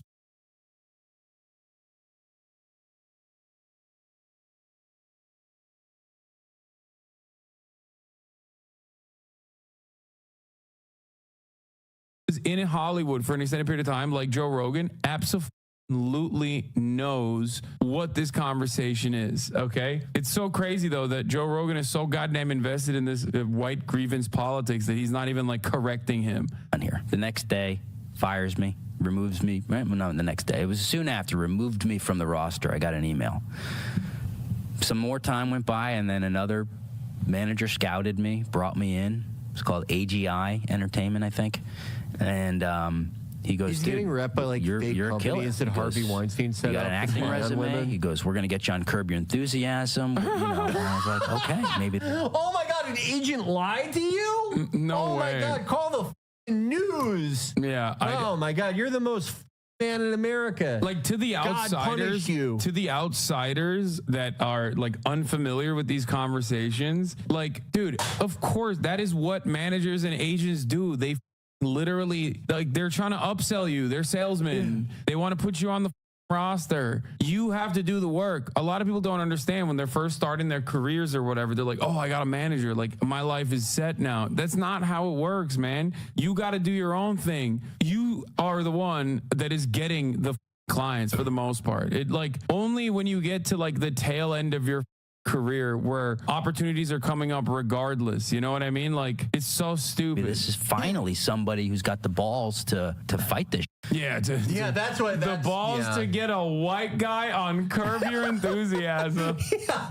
Yeah, someone to stand up and say, I am Spartacus, put my white client on Curb Your Enthusiasm. Yeah. This is awesome. Oh, this is so good. This guy's great. Months go by. He calls me and he goes, we hit a snag. He said, we can't have any more white guys, or we're not hiring white guys. We're not representing white guys. Yeah, there were no white guys on Curb Your Enthusiasm How after could you this. say that? And I go, is it company policy? And he goes, yeah. So halfway through the conversation, I take my phone out because this happened so many times. I was losing my mind. My therapist goes, dude, you got to start recording this. I mean, his therapist doesn't believe him. Oh my God. His therapist is like, sure, bud, sure. And then my therapist dropped me because he said no more white guys. Yeah, everyone in this guy's life is just getting rid of him using the same method. Yeah. And he's like, they're killing us. That's awesome. You have to record this stuff because it was happening every month. I got a commercial campaign. They go, you've been replaced with a black woman. He goes, you're the guy for the job.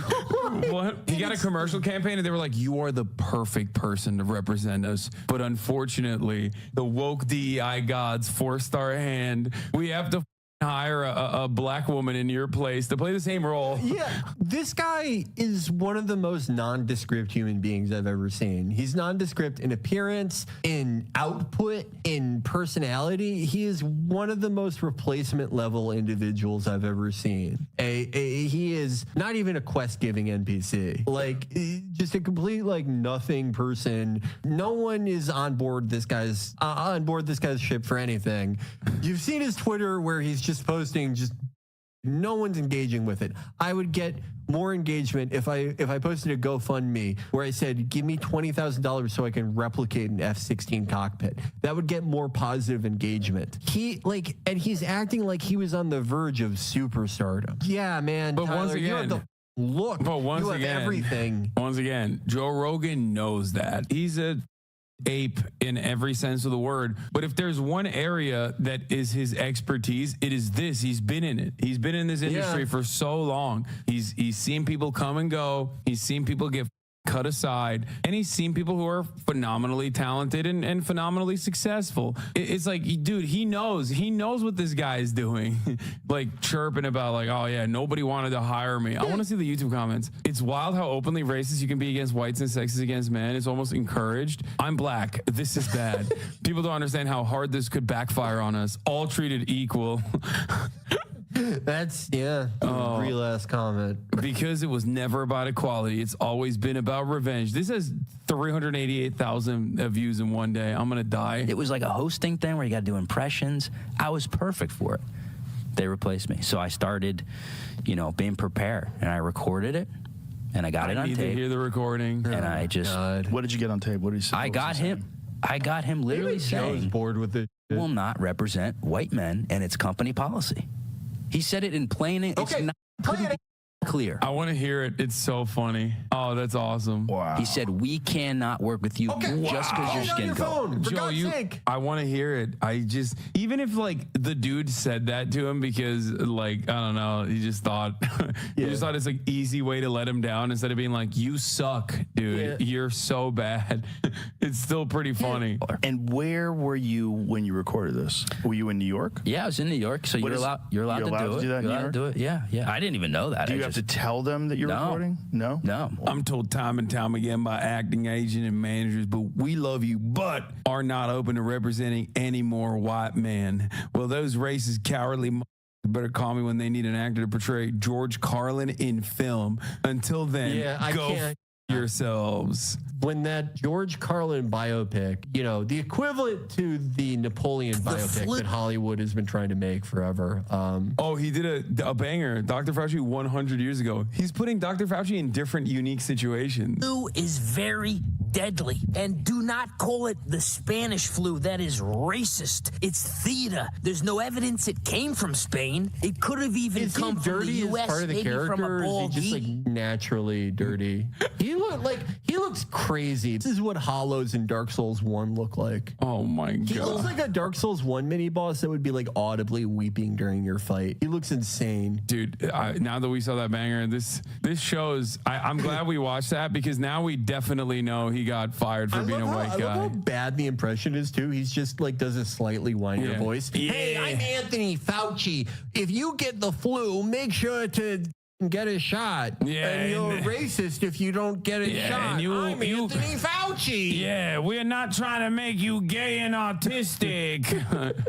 Definitely. I'm Anthony Fauci. If you go to a Black Lives Matter protest, you are considered vaccinated. I'm Anthony Fauci. Wait, he gave Dr. Phil the tape by 3 agencies because they said they just weren't looking for white. This motherfucker have anybody on, bro. Yeah. What is this?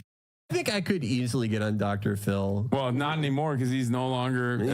He went independent. His last white guest.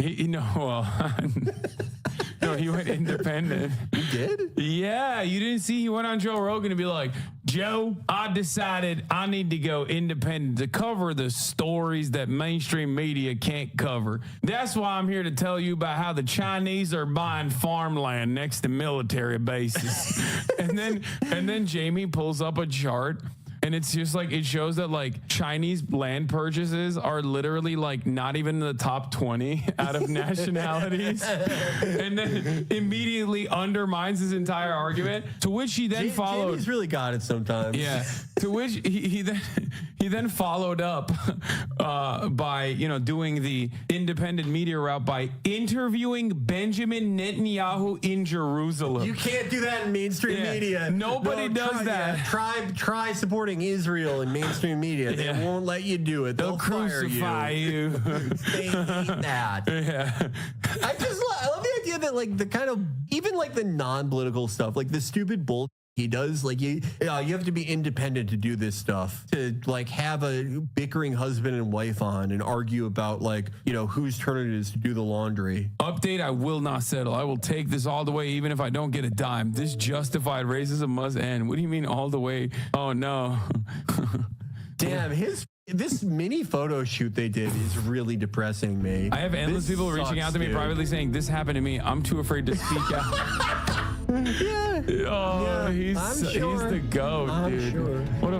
I would lit the nation on fire with my mega viral Anthony Fauci impression. Yeah, wait, is he wearing the same hat but backwards in it? No, it's a This different. photo shoot is terrible. I hate the poses he's doing. He's like leaning up behind a door. Hey, come over here. Okay, it's not woke. The video call is recorded. The video has a recorded call. Think it was justified. We can't represent put him you. in a car You don't wash have the before chance his to now appearance here? compete He looks so for much jobs cleaner. because you're white. Yes or no? Was that okay or was that not okay? I think that what is described Yes by or no? you. Don't give me your little let me bubble finish. wrap. What Yes is described or by no? you? Someone's telling you that you can't get that job. Rewind. Don't give me your little what? He said bubble wrap. What is described Yes by or no? you? Don't give me your little let me bubble finish. wrap. What is it, bubble wrap or mumble wrap? I think he said, but what does bubble wrap mean? Bubble wrap is like the shit you put in. No, I know what bubble wrap is, but I like, how does that fit contextually? Whereas mumble rap would be like racially motivated at least, so like it kind of makes sense. Bubble wrap would mean that he's trying to sugarcoat it. Oh, okay, so he probably means bubble wrap then. Someone telling you that you can't get that job because you're white does not sound right to me. Well, let's hear what was actually said. He's not just making this up. Let me say this. He recorded the call with an agent. He claims turned him down for being white. So let's listen to the call.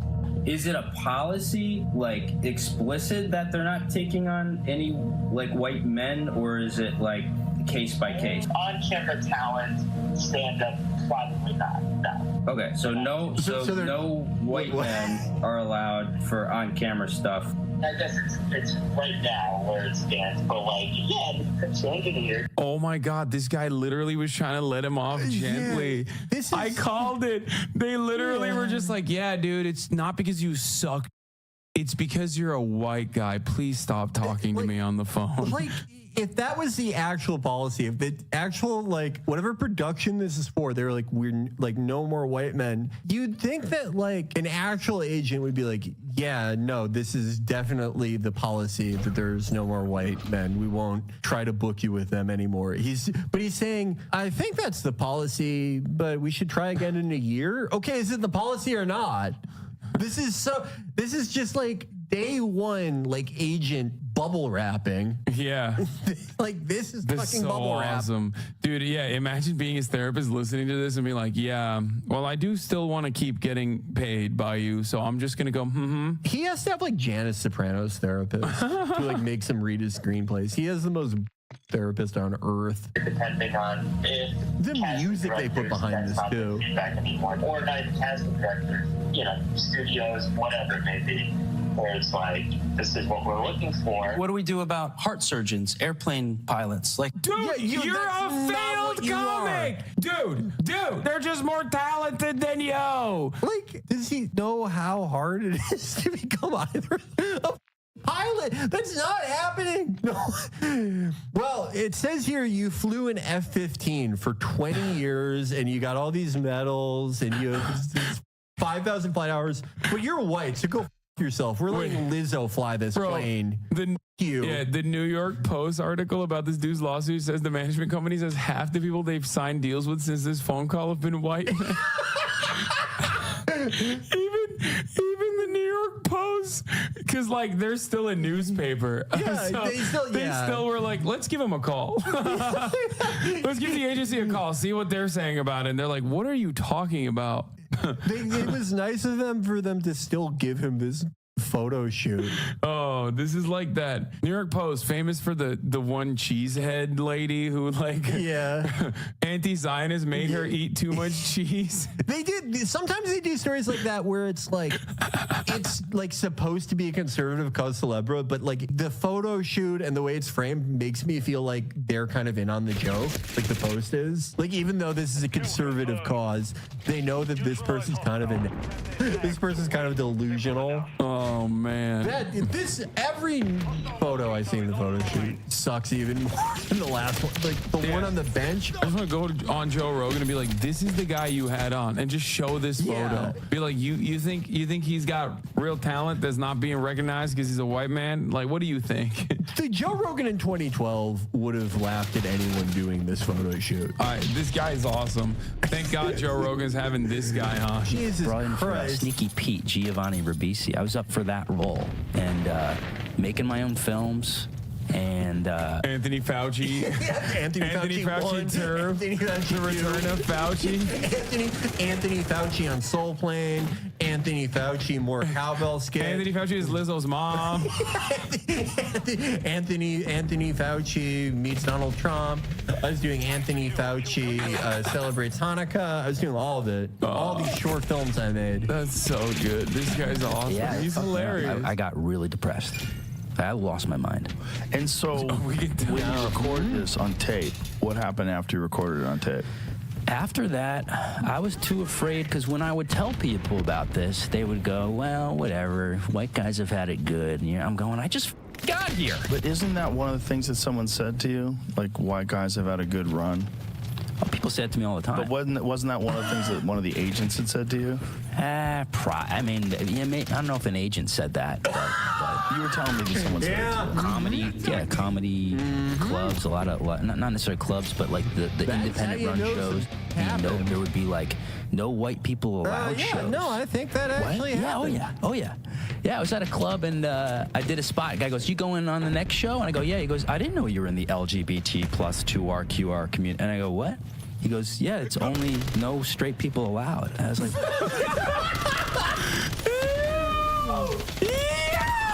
That's awesome. Okay, this guy's actually pretty funny. Yeah. Like, if he was even like halfway joking on any of this, he would be the funniest man alive. he's funny unintentionally in the sense that like I like laughing at him and never with him seemingly. If someone made this as a character, it would like actually be one of the more interesting comedic angles you could take at this. No, it's like the idea of someone who's like just every day of their life they feel peer pressured into like kissing their friend. Yeah, because they're two gay dads and one gay grandfather. They have a entirely gay family tree. They were gonna be on Saturday Night Live as Anthony Fauci, but they were white. God, oh my, what's going God. on? And so I after that I waited a while.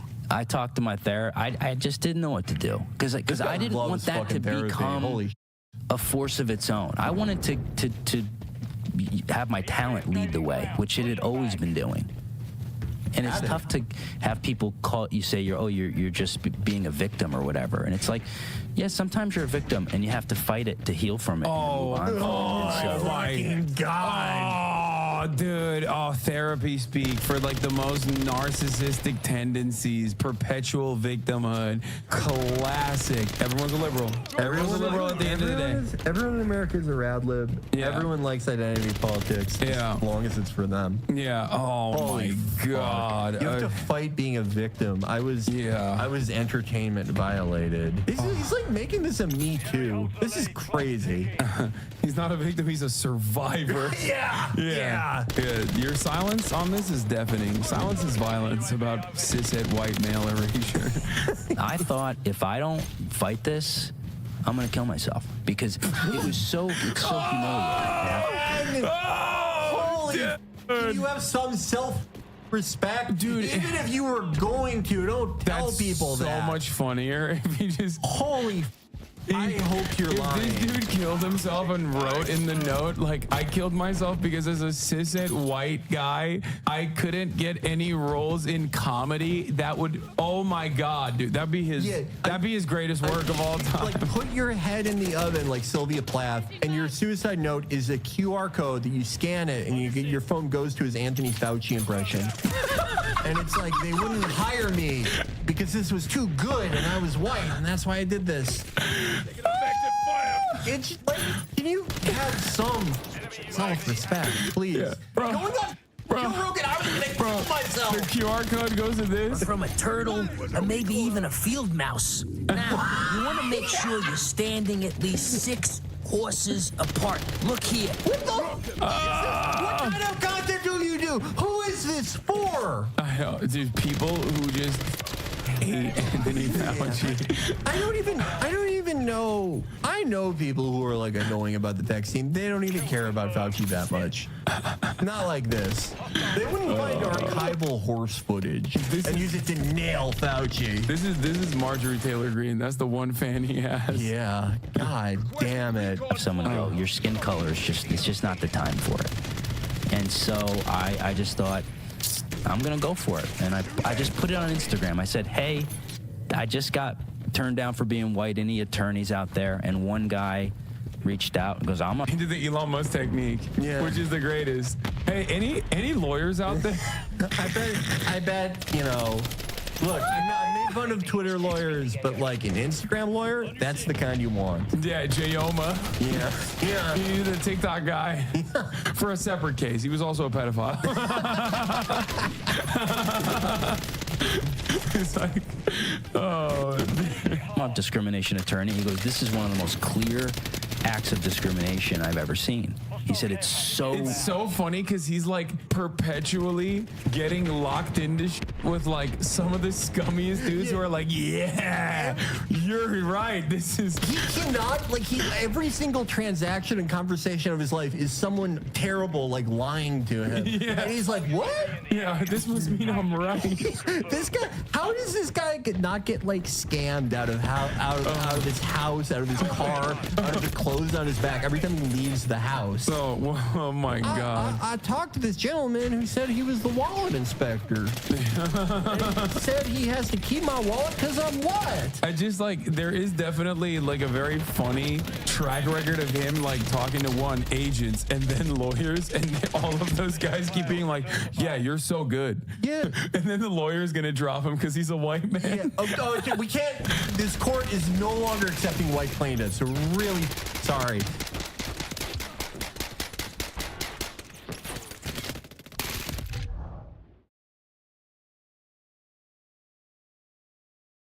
What is with all of these PDF files? Here is, in my opinion, a pretty accurate sketch. Is this the biggest content creators of the world ever convention? Yeah, it is. Okay. Is this also the I Like Children convention? Because, yeah, what's going on right now? Why is this happening? All right, so it happened. Sneeko finally blocked me on the Twitters. I'm actually kind of shocked it took this long. If you're thinking like, oh, it's just because he didn't want to get like ratioed, or I don't even think I ratioed him this time, by the way. I think his original like had a ton of likes because, you know, his particular brand of just misogyny, you know, queer phobia, that shit, it does really well on the internet. It like I've said before, it is a valuable currency, and places that are willing to host it, Rumble, Kick, etc. They profit handsomely off having a website where people can just drop slurs all day and make fun of women, make fun of gay people, and it's all hilarious. So it wasn't the ratios, because I've ratioed Sneeko into the sun multiple times, and he was totally fine with that. This time he blocked me because I basically exposed the video of him trying to pick up a 14-year-old with a guy, Zerka, who's kicked off of Kick for being a pedophile. Yeah, that same Zerka. Well, the two of them were flirting with these two girls, and in the middle of the flirt, you know, Sneeko is like, "You should go on double dates." And he's like, "I'm gonna kiss you so much," all this kind of stuff. And then, you know, they eventually say that they're underage, and then Sneeko's like, "Well, how underage?" You know, and like, yeah, it's again revolting, disgusting clip. One of those like, "Ladies and gentlemen, we got him." So I posted that, and he blocked me. So I guess the lead up to this, I had to now use Sneeko updates since Sneeko's blocked me. But Sneeko defends Dr. Disrespect. If you're 13 years old, edging to Pokimane all day is okay. But if Dr. Disrespect texts a girl who's 17 years old, 11 months, 364 days, 59 minutes, and 59 seconds, he's the worst person ever. And yeah, I'm sure you've already heard Sneeko's little rant. So, you know, I quote tweeted that and then said, "You got caught trying to pick up a 14-year-old with a guy who was kicked off of Kick for being a pedophile." And then he blocked me. You would make a great double date. I like you on the left, and I think Zerka likes the girl on the right. They're both on the right. What up, girls? I want to kiss you guys. How old are you? What the Oh, I got that white big smile. How old are you guys? Underage. Well, you just Like how underage though? So I also want to point this out because people in Twitter were saying that like I'd hate Sneeko, but at the end of the day, like he found out that they were 14. I don't know because of the clip. If he continued the conversation after that, I was like, this is the point where he found out they were underage because they said it, we're underage, and then he continued. Then he's like, okay, but how underage? I don't know what you're talking about. I just want to know. Like your birthday's next week type shit? Like we can't go to Starbucks, white bitch? Okay, so you know how loud the music gets there. And then, yeah, that was it. I got the block. So I can no longer interact with Sneeko on Twitters. Crab dance for me and Sneeko battling it out in the marketplace of ideas. That's been shut down. I thought it was wild that of all things, though, that this is what got the block and quickly too. So I mean, if you're someone who Sneeko is being an asshole to online, you might want to consider showing the world this video of him trying to pick up a 14-year-old. This was that. Oh, also this happened yesterday. He was exposed for buying likes on Twitter. Okay, so I just sent the link. Do I need to press this? I should open it in the chat. No, I think I'm good on this one.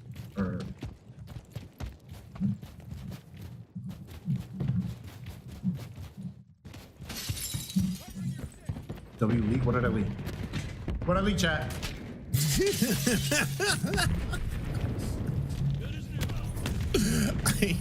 I'm a big fan of the self leaks that have been happening lately. I don't know if you saw it yesterday, Asmongold.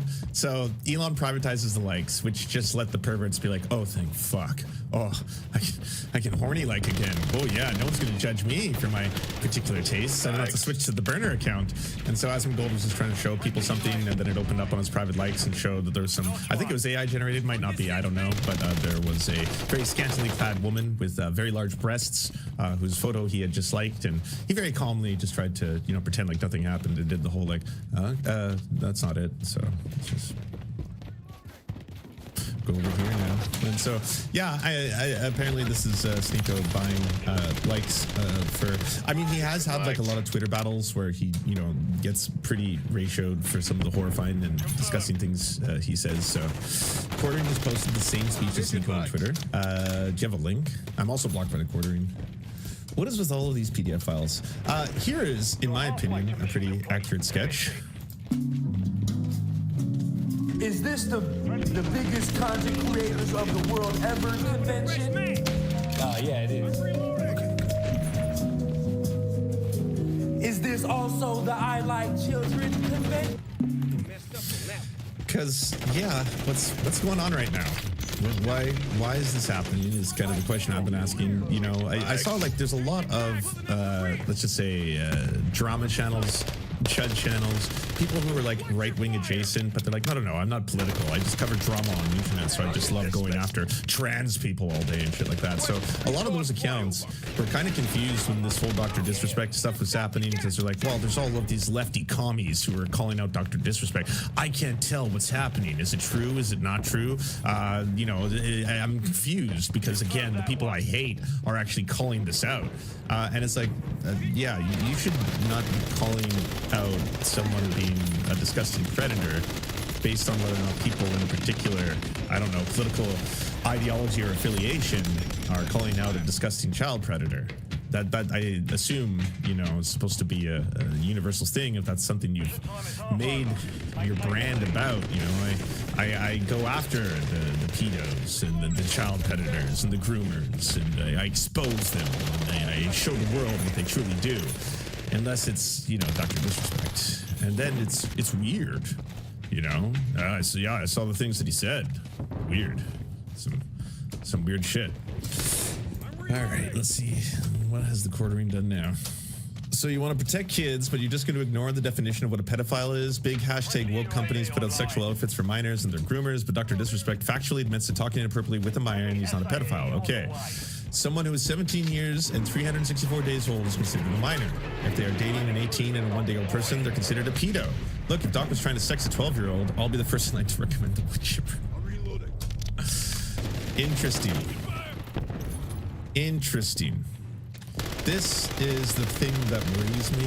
It's the same thing with like seeing the Dr. Disrespect shit when like his post of admitting to him having an inappropriate relationship with a minor, aka grooming, got over 100,000 likes, and something like this gets, you know, almost 3,000 likes. Just like, hell yeah, yeah. Why is it, you know, that if a 38-year-old wants to have a relationship with a 17-year-old, suddenly he's a bad guy? That's wrong or something? I mean, if he was like doing that with a 12-year-old, okay, fine. That's gross. That's pedophile. Yeah, I agree. But I mean, 38-year-old and a 17-year-old, are we supposed to just like, you know, arrest the guy on the spot or something? I don't, what's wrong? Thank you so much for watching, everybody. We first want to give a shout out to everyone who makes this show possible. This program is produced thanks to the generous support of our Patreon supporters: Anna Loves Riley, Iria McCarthy, Cheryl Alvarez, Comrade Junkie, Doug Caddy, Everything Important, Hagbar Celine, Jimmy Sombrero, Multimondi, Omni, Peanut Butter Blondie, Hey Spuds, it's Jamie. Welcome back to another video first video channel. I don't know, but welcome either way. I'm very glad to have you here for this time's installment of LGBTQ+ specific. Am I? The butthole posts. Yay, my voice broke on butthole. We are going to be looking at some trans specific, LGBT+ generally specific Am I the Asshole posts from the subreddit. Oh yeah. And if you do like this kind of content, then go check out our podcast 1-800-DRAMA, where this is what we do.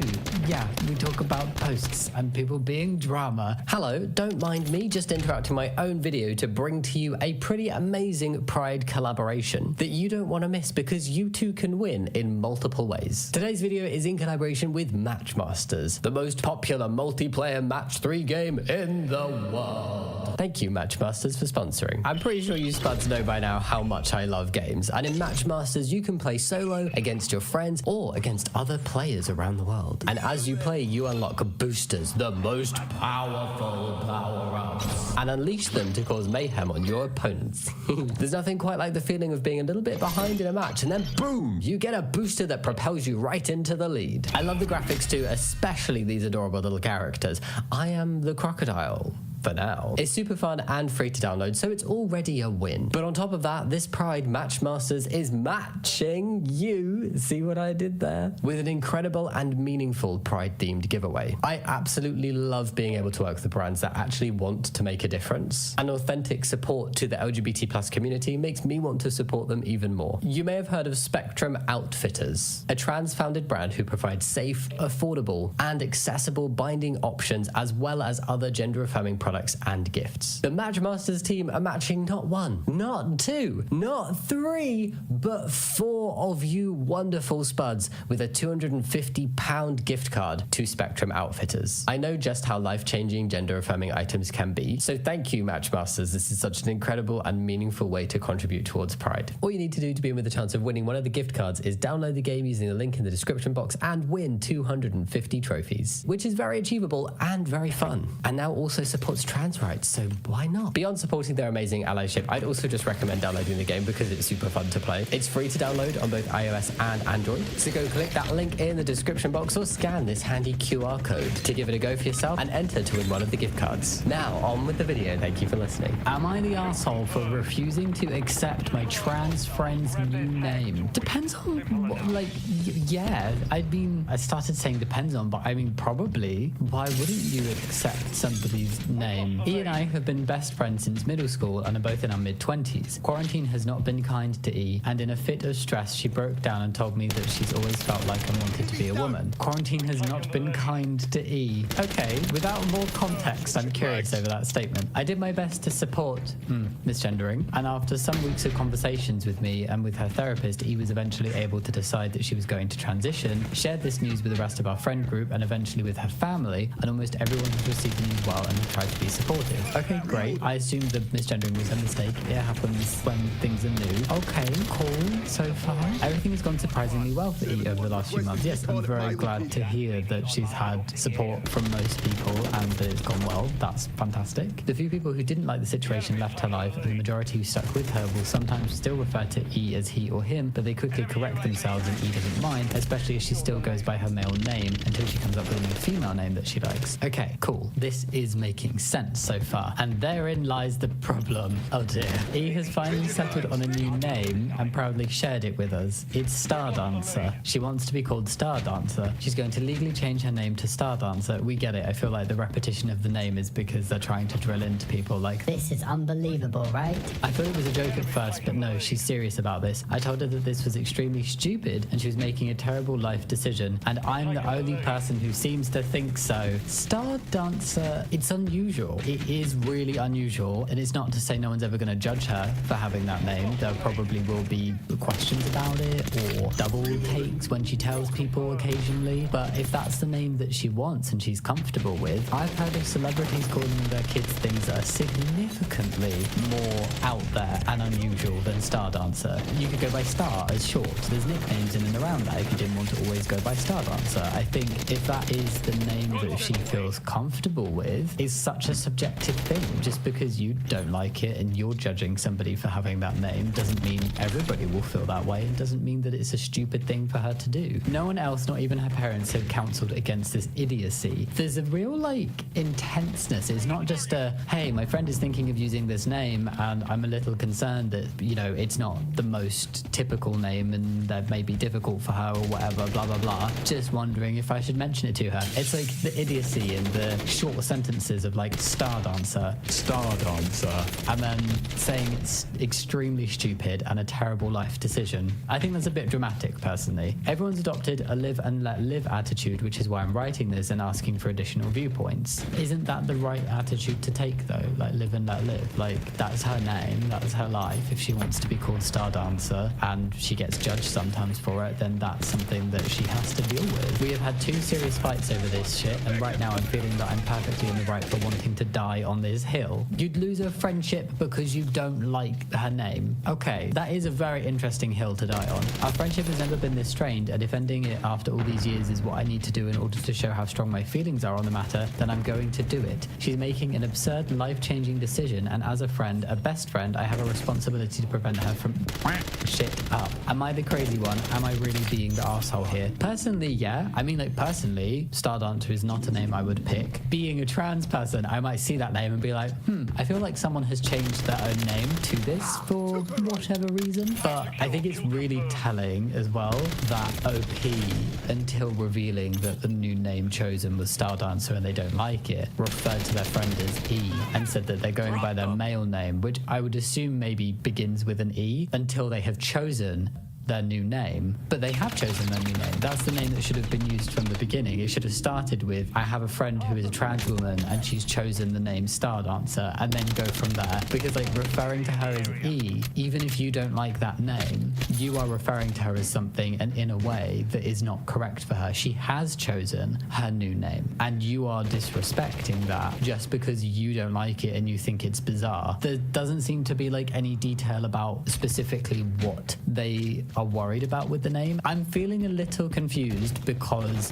whenever there's a situation that doesn't make sense, it does not make sense to me that you would be totally fine and accept your friend being trans and you're cool with that, and then it's the name that you would literally ruin a best friendship over because you don't like the name they've chosen. That feels very odd to me. It's if you think it's gonna impact things negatively for them in their lives, I don't know, a common trope for things like this seems to be on a CV, if you feel like people won't take them seriously, then express those calmly and just say, look, at the end of the day, your name, your choice. Just wondering if you've thought over these different scenarios with using that name. Oh, you have? Great, cool. Or, oh, you didn't? Well, maybe now is a good time to think about it, and if you still want to go with that name, great. I just, as a friend, wanted to bring up a couple points about how it could impact things. But there's not been anything specific given. There just seems to be a lot of anger, and I can't tell. I feel like it's coming from one of 3 places. I cannot tell which one, so I'm not trying to say which one it is. But the first reason I can think of is they are genuinely concerned that using the name Star Dancer will impact their friend's life in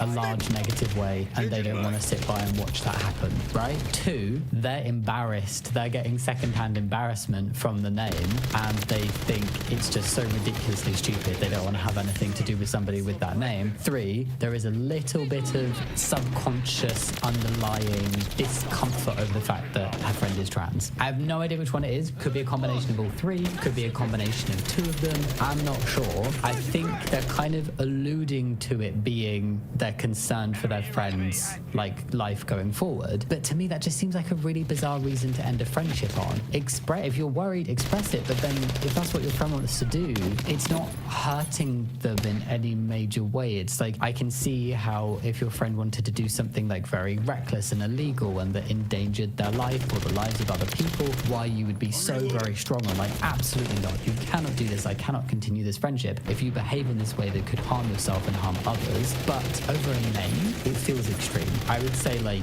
yes, you are the asshole here. I appreciate that Star Dancer isn't the most common name, not a name I would choose for myself, but if I had a trans friend come out and say, hey, my chosen name is Star Dancer, who am I to tell them that it's stupid or wrong or to fall out with them so badly that we're not friends anymore over their name? I just find that a bit strange. And it's so subjective, like where does that line end of like what OP would consider like an acceptable name and what they would consider a non-acceptable name? What if they just want to be called Star? Is that acceptable? Apple? I don't know. So what I have done for this episode, which I think I did last time, and we always do it in the podcast, and Shaba does it on her ones, is I have found some comments from other people about what they think of the post. So let's read some of those. You're the asshole. Yeah, it's an interesting choice, but it has no effect on you or your life, so roll with it. When my friend transitioned, he tried 3 different names, each time saying this is going to be it, but he would change his mind again. So his mum said you have to let everyone call you by your name for a year, and after, if you still like it, you can change it. There is also nothing wrong with trying out multiple names. I completely agree with this bit though of like, it is an interesting choice, but how does it impact the friend's life? If you express concerns to your friend over it very like kindly and they still want to go forward with that, then cool. But like honestly, I don't really personally see how it is gonna like wrap up their life, but maybe I'm just not seeing a bigger picture here that OP is seeing. It just seems like a very strong reaction from OP. Not the asshole. Some people need to be told what they are doing is a dumb decision. If someone told me they were going to play on the train track blindfolded, I'd speak up. Bit different though. Changing your name to something unusual, playing on a railway track when you can't see what might be coming. Like 2 very different scenarios. That's why I said earlier, if your friend is endangering their lives or endangering the lives of others and you can't sit by and watch that behavior continue, then fair, but a name is not doing that. I'm not saying it will never cause a negative impact in any social situation for them, but it's not up their lives. It's not equivalent to playing on a train track. A name like Star Dancer is setting yourself up for train wreck in the future when it comes to jobs, school, and partners. Could you have done it in a nicer way? Yes, but at the end of the day, you made your point. A lot of these are you the asshole, are you not the asshole situations can come down to you're the asshole not because of the opinion you hold, but because of the way you expressed it. Honesty without kindness is cruelty, and to be cruel is being asshole. Like, you can do things and be honest with your opinions, but go about it in a nice way that is respectful. You can share your opinion, but be nice about it and accept that your friend might not care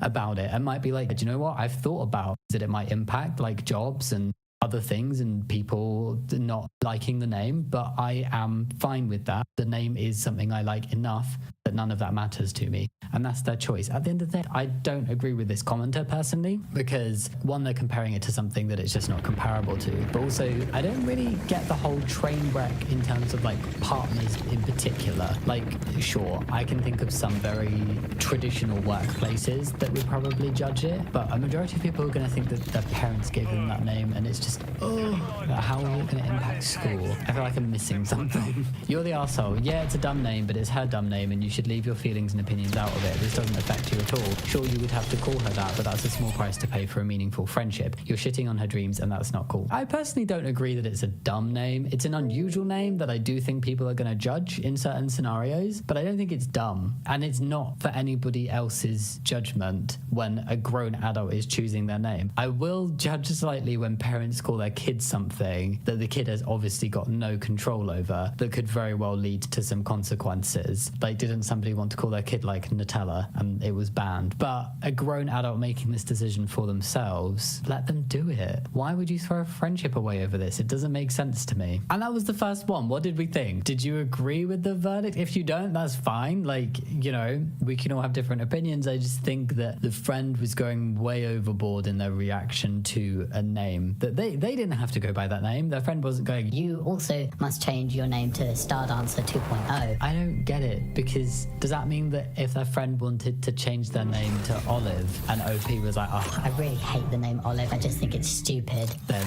they would have had the same reaction, even though it's a more like traditional name? Like, what about Ethel or Bertha or Gertrude or one of these like names that was like kind of typical if you go back in time, but it's very not typical for today? Would they also have that same opinion? I don't know, but I would be curious. Also, I think Olive and Ethel are cute names. Am I the arsehole for rejecting a bisexual man because I am straight?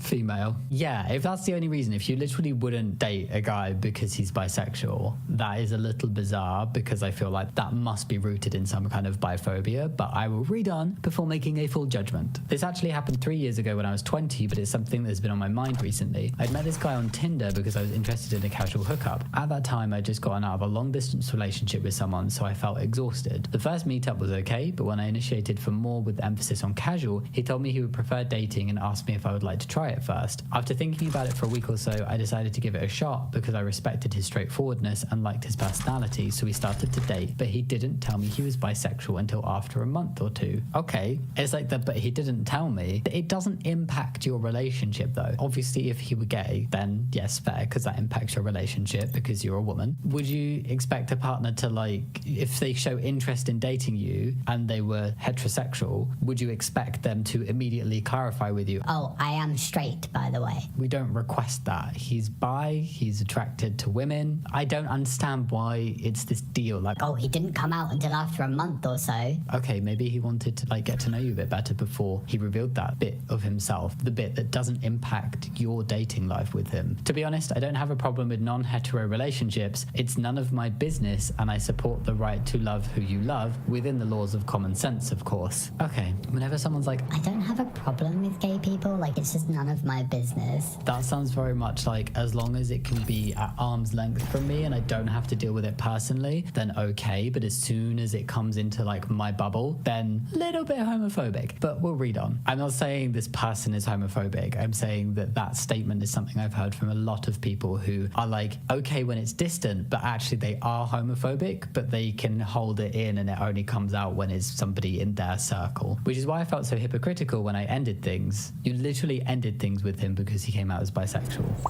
Okay, it's not like that guy could choose who he likes, just like anyone else, but I still felt deeply uncomfortable being in a potential relationship with him. I just don't see myself with someone who is gay because I'm straight. But he's not gay. He's bisexual. He's not gay. And of course, you as a woman would not be or want to be in a relationship with a gay man. And you as a straight woman, I'm presuming, would not want to be in a relationship with another woman. But what I don't understand is, you're a straight woman in a relationship with a bisexual man. Where is the problem? It's hard to write about this because if a guy finds out a girl is actually MTF and he doesn't feel comfortable, from a Western perspective, it's generally okay to leave because the distinction is clear from the expectation and reality. Okay, if somebody just straight up is like, oh, I'm not gonna date trans people because I don't think they're their gender, that's when it's transphobic. Or if I came out and somebody was like, oh, yeah, no, I don't like trans people, you know, they said to me like, and they misgendered me, that's transphobic. The difference here is that what is the difference between a straight man and a bisexual man? The bisexual man has an attraction towards men as well as towards women. And the only reason why I feel like that would impact somebody's want to be with him is an assumption that he's gonna go off and be with a guy, or he's actually gay, or he's more likely to cheat. Like, it's all things that are rooted in false stereotypes and false beliefs. So OP continues, whereas I feel like there's a grayer area. Is it wrong to want someone who is only straight, or is that inherently homophobic of me? It's biphobic, and especially the fact that you said, I don't see myself with someone who is gay because I'm straight. Like, it's not acknowledging that he's not gay because he's not, he's bi. In the end, the breakup ended okay. I wasn't rude or bitter. I just explained I don't feel comfortable. He did try to make things work, but at that point, I just felt that relationship wasn't going anywhere and I was already burnt out from one relationship prior. I also think I rushed into that one too fast because of my loneliness when I was trying to avoid doing so in the first place when I was trying for a hookup. My judgment was really clouded. To add, I'm not really insecure. I have a relatively healthy amount of self-esteem and mental stability. I also didn't see his queerness as something that he had to choose, either me or them type of spiel. I was even bi-curious at one point, but realized that I'm straighter than a ruler. Ha, sounds like it. If I'm really honest with myself, if this happened again, I think I would still decline. I haven't told anyone because at that point my friends were probably tired of hearing about the long distance one, so it's just something I kept to myself. But I want to know if this is a wrong mentality to have. Am I looking at this the wrong way? It's so hard with this one because they've not given a reason why. They just said, I just don't see myself with someone who is gay because I'm straight, which is wrong. And then I just explained I don't feel comfortable. But like, why? I want to know what there is that she's not comfortable with. I wouldn't call you an asshole, but there's definitely ignorance going on in not understanding the difference between being gay and being bi. That could be a big part of what's going on here. But also, I want to understand why there's a discomfort before making a full judgment. Overall, I would say yes, you're the asshole, because rejecting a bisexual guy purely based on the fact he's bi and being like, I would do it again even when I'm in a better place for dating and I want a relationship. I think it's because of the potential reasons. One, you see him as gay, which is wrong. Two, you think he's gonna cheat on you with a guy. A straight guy could cheat on you with a woman. People either have the capacity to cheat or not cheat, and that isn't increased or decreased on whether they're straight or bi or, you know, gender identity, sexuality or whatever. So thinking that someone who's bi is more likely to cheat is bizarre. And then there is also the potential that someone feels uncomfortable with the fact that their partner used to date or has in the past dated someone of the same gender, and like, so her feeling uncomfortable about being with a man who's been with other men. When you pick down into it, it's either rooted in homophobia, ignorance, or false stereotypes that bi people are more likely to cheat, or like a combination of all three. So it's really when you get into the reasoning, like, people can not want to date other people, and that's fine. If you don't feel comfortable about being in a relationship, I'm not sat here going, oh no, you have to date bi men. I'm sat here going, the potential reasons available for not wanting to date a bisexual man or not feeling comfortable with it are rooted in a level of ignorance and homophobia and biphobia that might be good to address and think about where they're coming from. Especially if somebody's gone onto a forum to ask about it, I feel like she's having some kind of feelings that it maybe wasn't the best thing to do. Maybe he said something to her. In my opinion, there's not really a reason. Like, if you don't want to date a bi man purely because he's bi,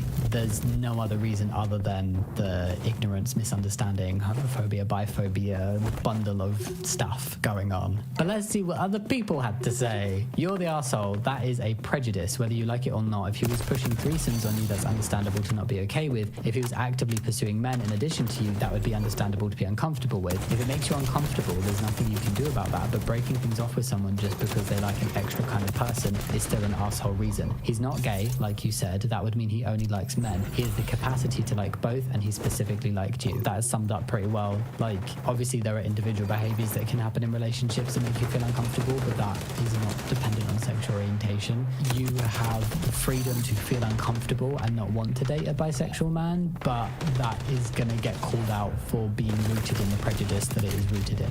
You're the arsehole. He is not gay, he is bisexual. You're also an arsehole for feeling entitled to know his sexual preferences. He wanted to be with you. What more do you need? Yes. Yeah. I think I touched upon this in the beginning when she was like, but he didn't tell me he was bi for a month or two. Why did he need to come out to you? He's attracted to women. He wanted to date you. Did you need to know anything beyond that? You certainly didn't need to know anything beyond that, like super early in the relationship. It's fair for him to want to get that level of trust and getting to know you before saying that to you. You're the arsehole. You're entitled to and should have broken up with him if you weren't comfortable. Neither of you should be in a relationship you don't want to be in. However, you should examine why you weren't comfortable. Yes. I have a feeling a lot of people will say you're not obligated to date anyone you don't want to and preference is okay. That's true, it is. But in cases like this, the reasons really matter. Calling it homophobic also seems too far, but look into the reasons why you're uncomfortable. Is it because you're afraid you can't give him everything he likes and you'll cheat? Is it because he's had sex with men and that feels uncomfortable because it feels dirty? A lot of those reasons of being uncomfortable in the first place will have biphobic undertones and motivations. Yeah, that last sentence really like sums it up very well. I do agree with, like, I wouldn't call it outright homophobia, but there's definitely, if somebody's straight and you dig deeper into why they're uncomfortable dating a bisexual person of the gender they're attracted to, there's always a current of biphobia going on, which can either be rooted in like genuine biphobic beliefs and like homophobic beliefs, or just an ignorance and not understanding what it means to be bisexual? Let me know what you thought of that one down in the comments. Oh, very interesting. I personally was a bit thrown by the comparison between straight men dating a trans woman and this straight woman dating a bisexual man, because not wanting to date trans people is such a hot topic. It gets so confused about where the transphobic element lies, because like personally to me, it's okay to have a preference in dating scenarios, but preferences can often be rooted in ignorance and phobias and misunderstandings and everything. So it's important to delve into like the reason why. Next one, are you ready? Am I the asshole for wanting a female stripper at my bachelorette party? Oh, interesting. I mean, strippers are really common to have at, well, in the UK they're like stag and hen do's, so no.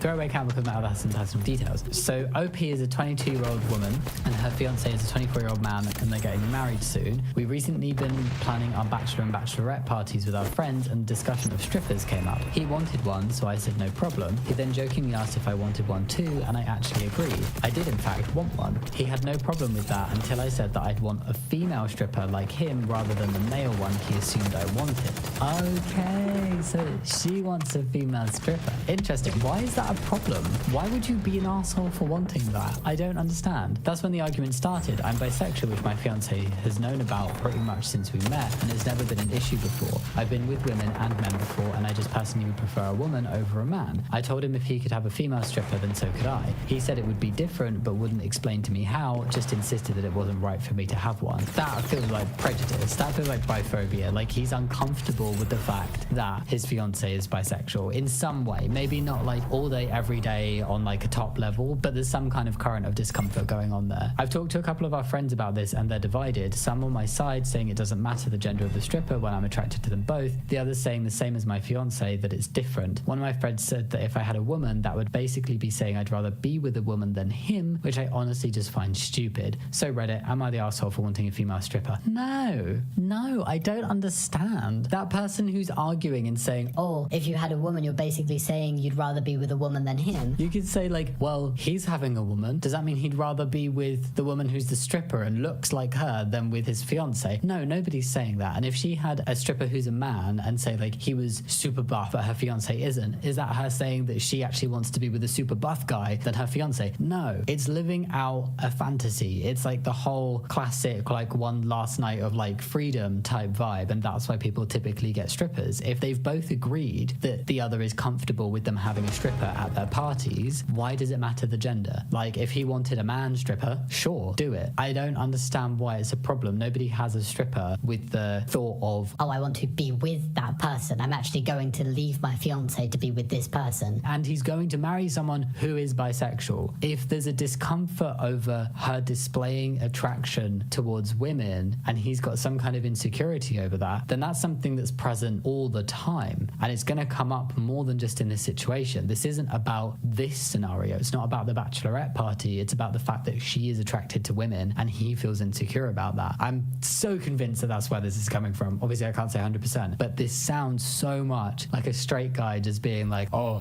my fiance is bisexual, which is like, yeah, cool when I don't think about it. But then even considering that she might be attracted to women and want to be with a woman at some point, no, I get really insecure. That's what it feels like. And the fact that he's not giving a reason probably means there is a reason and he just doesn't want to say it because he knows it will be upsetting, or he doesn't fully understand the reason because it's rooted in this subconscious biphobia. I honestly don't understand why there would be a problem with you having a stripper who's a woman and not a man. I don't understand why someone would have a problem with this. There's been a lot of like biphobic stuff and like prejudice towards bi people in today's episode. This mindset of like, ew, from some people when it comes to dating a bi person. And it feels like OP's fiance is like okay with it until it's in his face. I wonder what his reaction is like if OP were to comment that a woman is attractive, like if they're watching TV and she's like, oh, that character's really hot, don't you think so? I wonder if he would get like, no, you can say that about the men, but don't say that about the woman because it's different, you know? I don't like that. Interesting. But yeah, definitely not the arsehole for wanting this. He's the arsehole.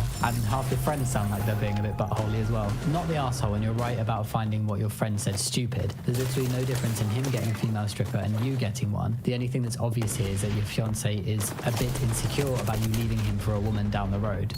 That's definitely the vibe I'm getting. Not the arsehole. It sounds like the difference in his mind is that for him, the female stripper is one last hurrah before spending the rest of his life with you, and for you, it's one last chance to change your mind before spending the rest of your life with a man. If he can't see the difference between you choosing him and you choosing his gender, that's a big old red flag that's completely on him. Wow. That summed it up in a really good way that I've never thought of before. When you're bisexual, you don't choose a gender. When you settle down with one person, if you settle down with one person, because not everybody does, but if you do, you're not choosing their gender. She sees herself with being with this man for the rest of her life, but regardless of her attraction outside of him on like a superficial level, she has chosen to be with him, and I'm assuming in a monogamous way, and he just needs to be less insecure about that. Not the arsehole, and his reaction is a bit of a red flag. Sounds like he's insecure about your bisexuality. It's fine for you to have a male stripper, but not right to have a female stripper. Is he afraid seeing a woman strip is going to make you realize you like women more and leave him? Smells like biphobia, babe. You're gonna have to get to the bottom of this and get him to work out his issues before the wedding. But harsh, but that would make me worry. Like, so I'm bisexual, so is my wife. Say I'd wanted, neither of us had strippers. We had a joint sten do, we did one together, but like, say I'd wanted like a guy stripper of mine and Shelbred had an issue with that, that would have been a very big conversation about why, and depending on the reasons, that would really have required like a work through. Not that she ever would. And actually, like, it was explicitly said to the other that if we wanted that kind of thing, we could, and they could be whoever we wanted. But yeah, no, this makes me uncomfortable. It's like those things that seem kind of small. Like, to him, it might seem like a small thing to just be like, oh, I'm not comfortable with you having a stripper who's a woman, it can only be a man. But I feel like saying that now can't be undone. It's like unlock this box that needs to be explored of where's that coming from. He knows that his fiance is bisexual. Is there this undercurrent of discomfort? I think so. And is there this insecurity that he needs to work through?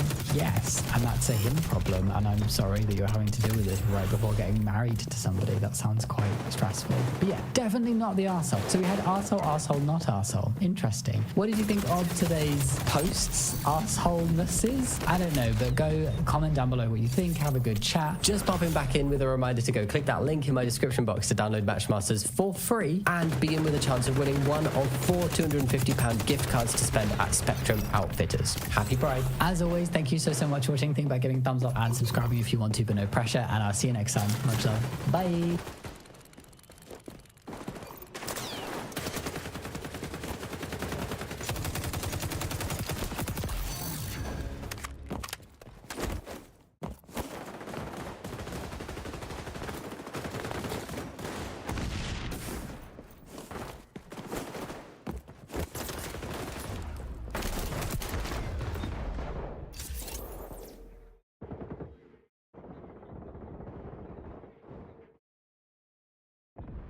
Alrighty, well, hello, sinners. How are ya? On today's installment of the Letterboard of Truth, our quote of the day is, I don't. Yikes. Truly, you have truly done it again. Last time we checked out our favorite channel, we met India, an influencer who only eats raw meat. It doesn't get easier to say that. I filmed that video like 7 months ago, and I'm still processing that news as if I watched it yesterday. Sadly, this has become a very popular niche on social media in recent years. Why someone would destroy their stomach lining for 15 minutes of fame is beyond me. Anyway, while that truly episode was toxic in the physical sense, the video we'll be watching today is toxic in the emotional sense. Titled, I'm punished if I break my husband's rules. This time around, we'll be following a traditional couple named Brandy and Laz Robinson. Like the carnivore diet, traditional marriage, specifically the trad wife role, has also become a major topic of discussion online, especially since certain trad wife creators have skyrocketed in popularity over the past several months. While it's not a dynamic I'd be happy in, if a traditional relationship works for you and your partner, that's great. You do you.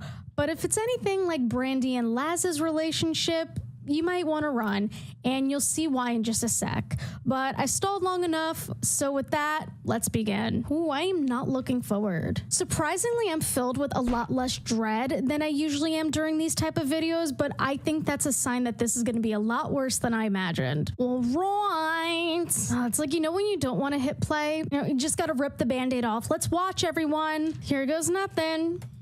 We have been together for 15 years. We have been practicing domestic discipline for roughly 10 years. We're already off to a great start. What is this? What daddy says goes. At least she added the heart. That's kind of a nice touch. I don't know what I got us into, but holy f***, I don't think I'm prepared for this. Woo! All right. The video's not gonna watch itself, so okay. We're happier than we have ever been. People can say, oh, you're abusing your wife, I'm calling the cops. We get a lot of, the woman is brainwashed. So I asked her to write a line stating that being submissive is important. What is this, like middle school in the 90s? What are we doing here, Laz? Making your wife write the same sentence over and over like she's in detention? But what daddy says goes, apparently. If daddy says you have homework, Brandy. I don't even know how to process this because so much has happened in the first 20 seconds. Before we continue, I'd like to take a moment and thank today's sponsor, Intimina. You might know Intimina for their range of reusable menstrual products, but now they're diving into the world of pelvic floor health. So many folks deal with pelvic floor disorders, and Intimina is determined to fight the stigma against it and promote education and equal access. While going to a pelvic floor therapist is recommended because everyone's different, it's been proven that vibratory stimulation can strengthen your pelvic floor muscles. This can be a huge help for those recovering from childbirth or people who experience incontinence, just to name a couple examples. But anyone of any age can and should train their pelvic floor muscles, and you could do that with Intimina's Kegel Smart 2. Made with body-safe and medical-grade silicone, the Kegel Smart 2 registers your pelvic floor strength, contraction length, and reaction time. And it uses this information to automatically set your exercise level in only 5 minutes a day. In a study Intimina conducted with Banner University Medicine, out of 40 female participants between the ages of 20 and 69, every single person noticed improved pelvic floor strength and bladder control after 12 weeks of using the Kegel Smart. And not only is the Kegel Smart 2 great for the reasons I just mentioned, but it can also help you in the bedroom. And why is that? Well, the muscles you strengthen through Kegel exercises are the same muscles that contract when you climax. So when those muscles are stronger, it can lead to bigger and better orgasms. Sounds like a great deal to me. So if any of that piqued your interest, make sure to click the link down below and check out all the amazing deals Intimina has to offer. You can